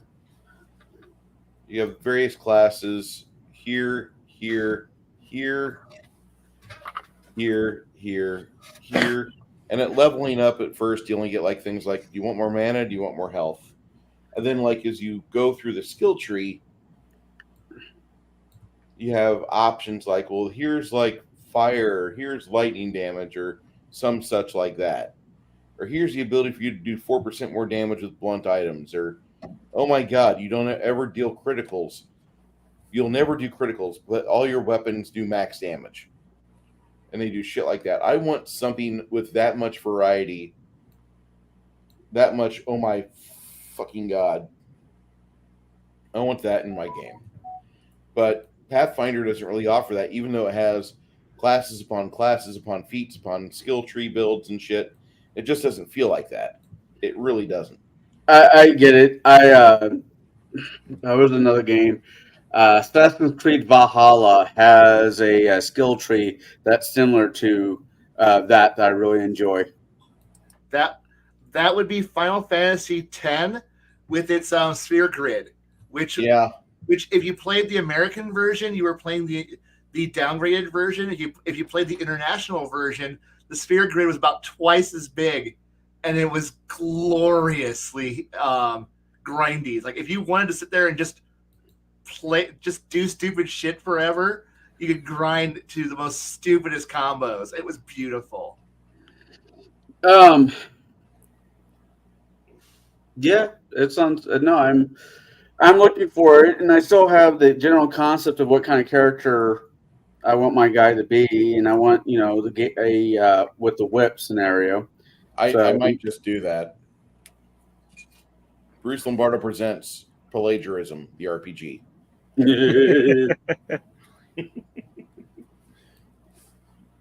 That's right. I'm making my character into Belmont from Curse of Strahd. That'd be cool. Oh, that would be. Look, if you're gonna steal a character, steal a good one. That's a good one. I do try. Hey, I know we've always had the comment of there's no original story in the universe. Like there's no original character. Just find a good one, make it shave off the name tag enough that you don't obviously look at it. Don't dress in blue. And play it fun. Take the concept, make it yours. Don't play I'm Bellman Simont, Whipmaster.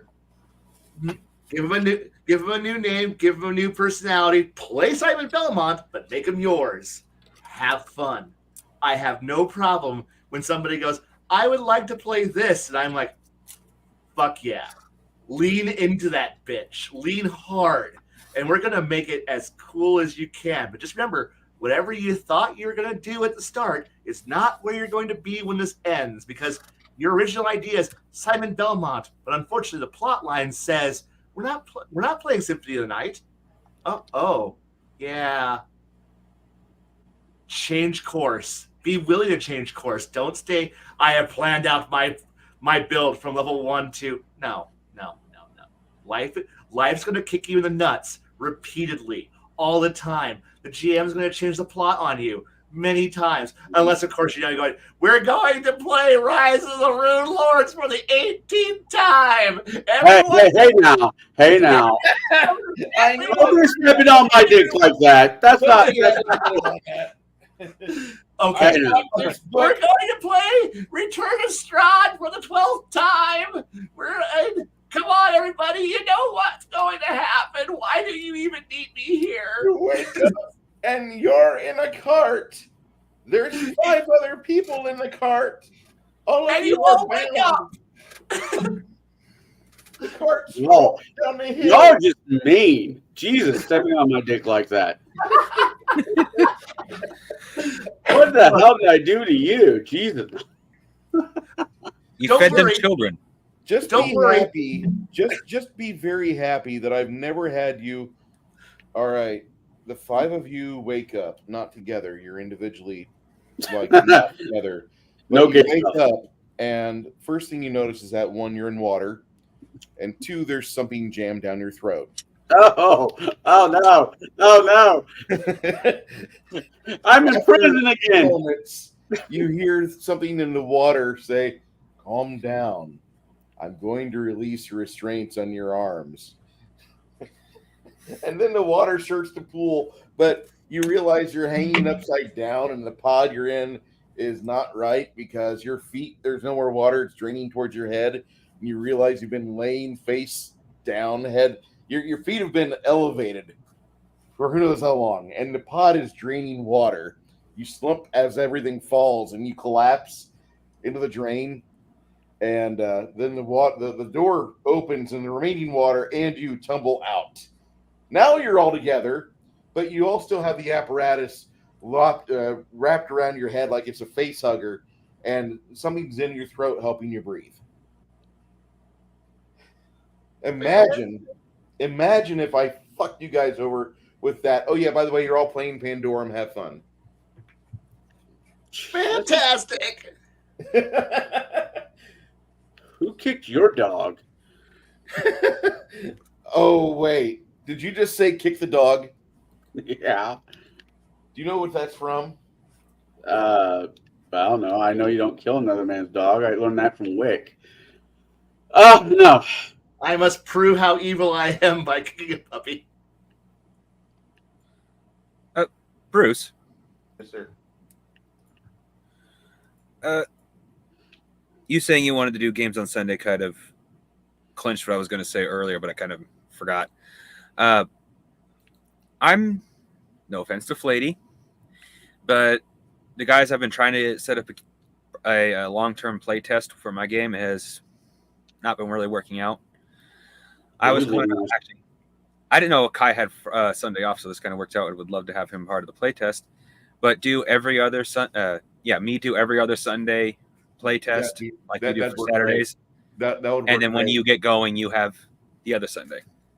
I only have one request. Every last Sunday of the month, I am unavailable for that is flea market day, and I will not miss that for the world. Where's there a I don't decent blame flea you. market? Wait, hold on. Backtrack that. Where's there a decent flea market around here? Expo Gardens every last Sunday. No shit. Yeah. You know, I've lived here my entire life. Did not fucking know that. Well, yeah, Expo Gardens. It's $2 to get in. That's not bad. Nope. Yeah, I'm literally a And flea market baby, so it's like I do the flea market every last Sunday, so I'm not available. I imagine totally understand. I imagine you find some weird shit there. It is Yes, I- real. Yes, I do. That is where I got my Cobra Hiss tank at, and I'm happy for it. Wait, you have a Cobra Hiss tank? Yes, the Hiss too. Display. What? Display. It's. I have it out of. I took it out of the box to play with the damn thing. Oh, wait! Don't take it out of the box if it's still fucking new. Fuck you! Toys are meant to be played with. Oh, I'm gonna miss this. I have not a single care for its actual resale value. I buy toys because I want to have them. I want to play with them. I don't want to just go, look at this toy. It's in a box. If you touch it, I will cut your hand off. No, I want to pick it up and go vroom vroom on the ground with the damn thing with Cobra Commander, who's currently in a box somewhere else right now. But I want him. Look, okay, let me get the camera on.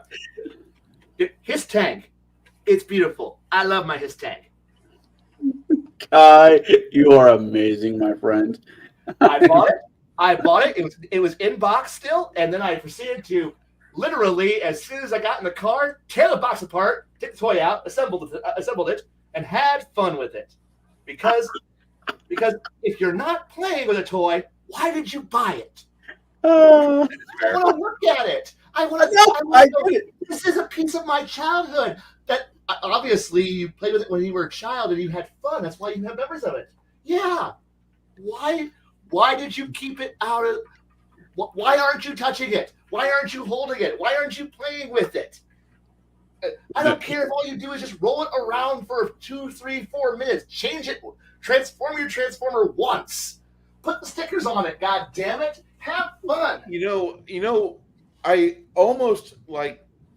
I'm looking at houses, right? I've been looking at houses for a little bit, and I love some of the things I'm seeing. I really like these modular or the manufactured homes. Yeah. Because they have a huge central area. Yeah. Like usually you got the living room and the dining. All that's one giant fucking like 20 by 30. I fucking love that. That almost reminds me of what joy I had in Deer Creek, which is the best place I've ever lived in. We miss you. Apartment. I miss that. I miss that apartment so much. We miss you. Now, something else I bought, I tracked them all down slowly, but yes, I do have the Micro Machine Battle Stars. Nice. Yes. I have remodeled Galactica, original series Galactica, and Pegasus. Yes, they would. Yes, I bought them. I bought them all for like 20-something bucks a pop, just because I wanted to have them, because I wanted them, rather than pay the $8 they were when they were around. Because I didn't know they were out for the whole 2 weeks they were in stores, but I got them, and then it was like, oh, what are you gonna do? And literally right in front of each time I found one of them, each time I found one of these ships, these glorious ships that were still in box, and I was like, I'm going to take them out of the box now. I'm going to play with them. Why? Because I want to look at them. I want to hold them up to my eye. I want to in my mind. I want to play with them. Like I didn't buy them just so they could. But I didn't open the box just so I could like let them gather dust. There's part of me that wants to have a 3 3/4 fucking playroom, and just have like fucking 4x8 plywood sheets out there with a multi fucking table set up for fucking GI Joe, and go all hard in the paint and get like 10 his tanks and a couple of the fucking striker tanks, for the Joes. And go all out, but I can't afford that. That's like a lot of money. A lot of money. But it's like I want to be able to play with my. Like if I'm buying a toy, I want to fucking play with it. I want to actually hold the damn thing. I was joking around with my daughter, and I had started singing "I Want to Be a Toys R Us Kid," and she quite literally had no idea what the fuck I was singing, which made me really fucking depressed. And it makes me feel old. I don't know anybody who ever had the flag. Not a soul. Yeah, why would you buy a toy and not play with it? Right. But there's so many people who buy things and then I never know. take it out of the box. Okay, I'm at fault. I've got an Twilight Imperium 4th ed box, and I've never taken the wrapping off. I know you guys are gonna give me some flock, and I get that, and I really don't give a shit. But I get that. Why I've been slightly recovering. I watched the second edition of He-Man to see how bad Kevin Smith shit the bed this time, right? Yeah. And it was a huge. I loved it because every episode was a great big toy commercial. because I remember having that toy and that toy and that toy and that toy. I had 2 of those, one of those, and it was just the second season of it was so much better if you look at it as a great big toy commercial. The problem with it is that Kevin Smith doesn't know how to write a show. That's what I'm Nope. seeing. He doesn't know how to. He doesn't know how to write his.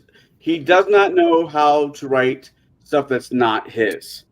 Yeah, he's good with his own fandom, but man, you give him somebody else's property and he completely tanked it. And he's not the only person out there that has that problem. So No, he's. I'm not saying he doesn't. You know, J.J. Abrams made a career in the last fucking 10 years crapping on somebody else's property. right. He should have stayed with Cloverfield series. That was a amazing American fucking monster kaiju movie. God, that could have been so cool. But every fucking added piece in the Cloverfield trilogy just sucked, I thought. I was never a big fan of those, but I understand what you're saying. That and the fucking solar flares that he loved to put in everything. Jesus Christ. But no, I just, we're talking about old toys, and, the closest thing I have to that concept was watching the He-Man second season. I don't know what the hell it is. And it was watching a toy commercial. Every episode felt like a huge toy commercial, and I fucking loved it. Because originally that's what the cartoons were, a great big fucking commercial for your toys. Yeah, they changed the rules in the late 70s, and the cartoons, which had largely been like something else. I don't know what they were doing with the cartoons and commercials before then, but in the 1980s, when they changed the rules on things, now suddenly Saturday morning cartoons were like just half-hour long toy commercials. And the best of those shows got their toy lines off the ground, and they marketed the shit out of them.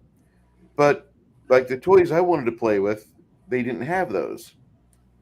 No offense, but nobody was going to make a pole position RC car that turned into a boat. Okay, and I love the pole position cartoon, even though nowadays you'd be considered woke as fuck for watching it. But the sister on pole position was far more competent than the brother. In fact, every time the fucking brother and sister got into trouble, the brother had opened his mouth, or he got too mouthy with people, and he just like completely was unable to pass a charisma check. But it was a fun kind of show because it had talking cars. The cars were pretty fast, and they were kind of futuristic, and they were different. It was a different feel than anything else. It was the closest thing we had to Speed Racer. Right. So, yeah, fucking the USS Flag is $6,000 on eBay right fucking now. Well, I don't have one. But I could actually, this is also part of my nerdiness. If I can go find at flea market or whatever the Flintstone mugs that Mickey D's pumped out, or the Batman ones, I'd be happy. And back in the day, USS Flag was like $147 or something like that, which was pretty reasonable back then when you considered you were getting a 6-foot long piece of plastic. A 6x2 piece of plastic. It was 6 foot long and 2 feet wide. This is a G.I. Joe thing. Yeah. The aircraft carrier. To go I back in was- time and buy one. It would be great. G.I. Joe was never my bag. You see, I never had toys like that. I had Legos. I had Legos. I had fuck tons of Legos. I also just had 80% of the He-Man action figures and most of the Ninja Turtles and a few Thundercats. That was my childhood. see. I had The weekly pimping of the role playing game. Just to say, it's good. I come over. Jeez, I would make time. See, the thing is, though, with you, Kai, is I would make time for whatever the hell you're running to show up. See, we just watched it Nick's channel. We just watched this movie called Flash Gordon, which, sorry, yeah, for those of you that haven't seen Flash Gordon lately, Flash Gordon was the fucking thing that Lou Scheimer kind of sold somebody, because he had his own idea about Flash Gordon, and Dino De Laurentiis had a project going Well, it was interesting because He said, "Did you know?" Lusheimer. Oh, here we Hey go. guys, I hate to say it, but I need to get out of here and get some sleep soon. Okay? Yeah, I get you. I'm I fucking. apologize. If you I'm in want the more same. of me, I can It's annoy okay. the hell out of you on Saturday. Ooh, baby, you Oh, I promise? know, right? Oh, one thing before you go, Kai. Yes. Well, two things What? technically. I'll keep it quick. One more thing. I'm hoping to start that game up as soon as possible. So you're invited Just, too. just try to catch me online. You know where I am. Just Okay. message me. I will probably respond. Probably. And number two, I'm quite confident of the low level play. I'm a little more worried about how high level play starts. So if you don't mind, I'm going to start at rank 2. So that's level 15. There's a. I just want to say this real quick, just for Kai's benefit, because we're going to watch it soon. Flash Gordon, the cartoon came about when Lou Scheimer sought additional funding for the animated NBC movie The Week Flash Gordon, The Greatest Adventure of All. He turns to Dino De Laurentiis, who agreed to help out if Scheimer could finagle the rights for him to make a theatrical film. So Lou Scheimer gets the results and prospected cashing in on a theatrical version. NBC fucking shelves the animated movie for a handful of years and had Scheimer's company recut it and turned it into the Saturday Morning Flash Gordon, which there was a series which was on for 24 episodes totaling over 3 years. Now in 82, there's also a release, one time they've shown it on TV, Flash Gordon, The Greatest Adventure of All, which it kind of recuts, redoes some things, but for the animation, for everything in animation that I love, that is the best that Filmation ever got. Filmation did He-Man, they did the Flash Gordon, He-Man. they did a whole bunch of stuff.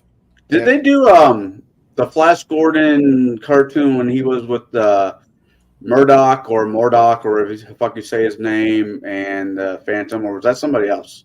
Yeah, they did that. I watched the show that as a kid. It was all regional. That was Defenders of the Earth. You're talking. Yeah, I watched the shit out of that. Yeah, this what I'm talking about here is this really good but vintage cartoon. We'll watch it in Discord or Gilded one of these days. It is a better story than the Flash Gordon movie. Oh well. Yeah, it's legitimately like this is the best that Flash Gordon gets. I don't know. I don't know about that because the main actor's not raging on cocaine the entire movie. If you want to know more about Sam J. Jones, Yeah. on Tubi, there's Life After Flash, which is a documentary of Sam Jones, and before Dino De Laurentiis died, he made amends with Dino because there's a part of the movie where he just jumps through the camera, the movie ends, and they were supposed to come back after Holiday, but Sam Jones never did. In fact, he fucking abandoned it. So they had to redo some things, and they had to fucking get his voice right. So instead, they get Peter Marinker to come in, and they ADR his voice throughout the whole movie. That's not Sam's voice. Oh my god, I did not know that. So anyway, he fixed things up. But this is the Flash Gordon cartoon that I love. Flash Gordon, The Greatest Adventure of All, and it's one of the best. Like if you've got 90 minutes, we're gonna watch it. And this is something that I think every adult, every man should sit his boy down and have him watch this, because this is classic heroics, classic storytelling, Filmation at their best. It's got the best rotoscoping I've seen, and I'm a huge fan of Fire and Ice. This I movie, will find time to watch that. Fuck. But yeah, and you can watch this for free on YouTube. It's on YouTube in the original 4x3. So there's my pimp of the week. Kai, thank you for being here, bud. No problem. Thank you. I need to get to bed. Talk to you all later. See y'all soon. Bye-bye. See ya. That wraps up for tonight. Next week, I guess we'll talk about, some best of or memories or things we can take from this. And I hope that I got 2 weeks left of this, but I really enjoy my night on Tablebreakers, and I appreciate that people stop by here and watch us paint stuff and like get the occasional chuckle when Bruce falls asleep because old man syndrome. Like you work all day and you're in a comfy chair and you lean back. I can't say anything anymore. After my experiences, I with the new medicine I'm on, I sleep all the fucking time. So I get it. You know what really is helping me out right now is this like 4 little coffee beans in my mouth.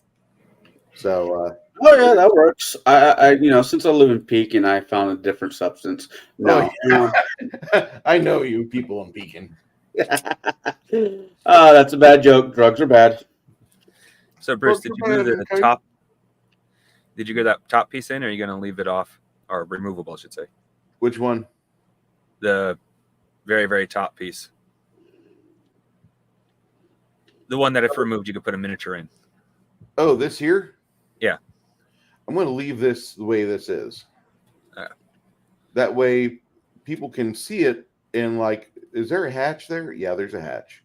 But then just have them RP it or bring out the miniature. This is a guy you find inside and he's like scared shitless, or maybe he's pooped himself. He's a gnome. Or a kobold. You see a kobold doing that. See a kobold doing that. Well, I will be here next week. But with this being said, thank you for allowing me to be on this program for the last 3 years. Thanks for being on.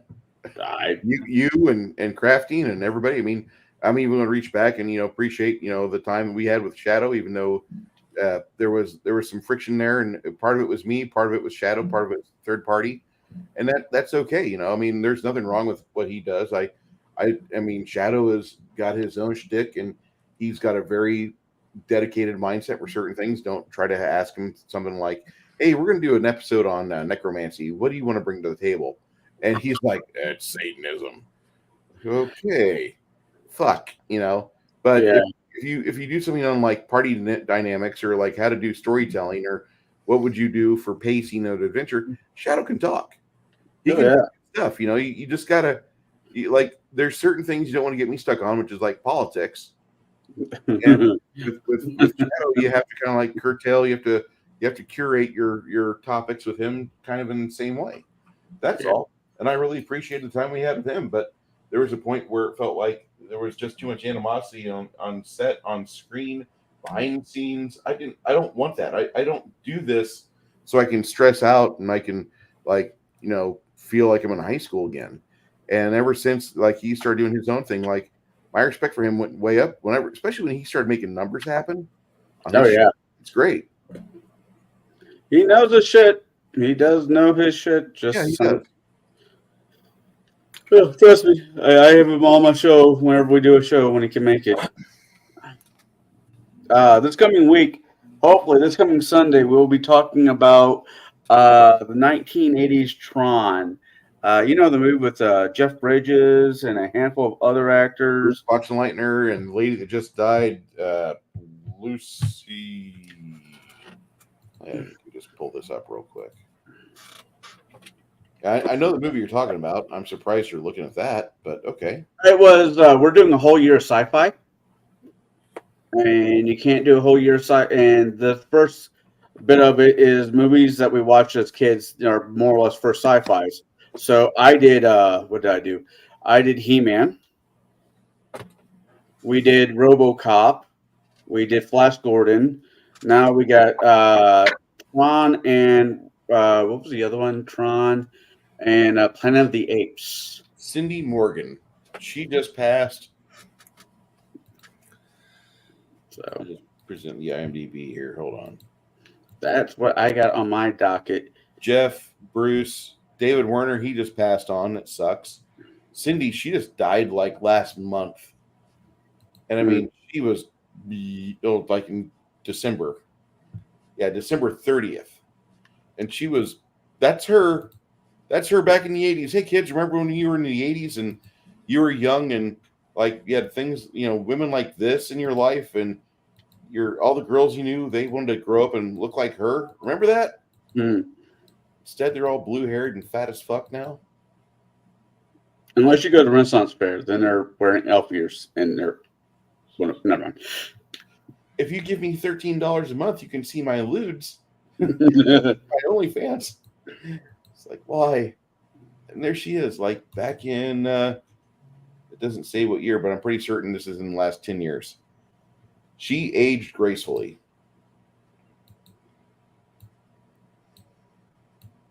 She was also in the movie Caddyshack. I'm all right. Yeah, great film. Yeah, I'm a nerd. Anyways, but that's what I got going on. Hopefully, on Sundays, I'll start be broadcasting from my local cigar lounge in Peoria Heights. Make sure you get them to agree with that. Don't. I already did. I already did. The dealio is every time I'm there, I have to give them a shout out, which I would do anyways because it's an amazing place. And if you're from my neck of the woods and smoke cigars, they have day passes and there's membership, and the membership has all kinds of fun benefits. Sounds like a lot of fun. God, it is nice not having to smoke a cigar in my own in my car anymore. So, I dig the place. I'm a big fan of them, and so far everybody I've met there has been incredibly awesome. So cool people, great place, and so Always good. Crafty, what do you have coming up here? Not this Saturday, but next Saturday, I'll be having a Robotech video. Woo! And I think that's about it because I really need to see about getting a group together to do some Robotech playing because all I'm doing is covering Robotech. I wouldn't mind doing some live plays of it to really illustrate what it's capable of.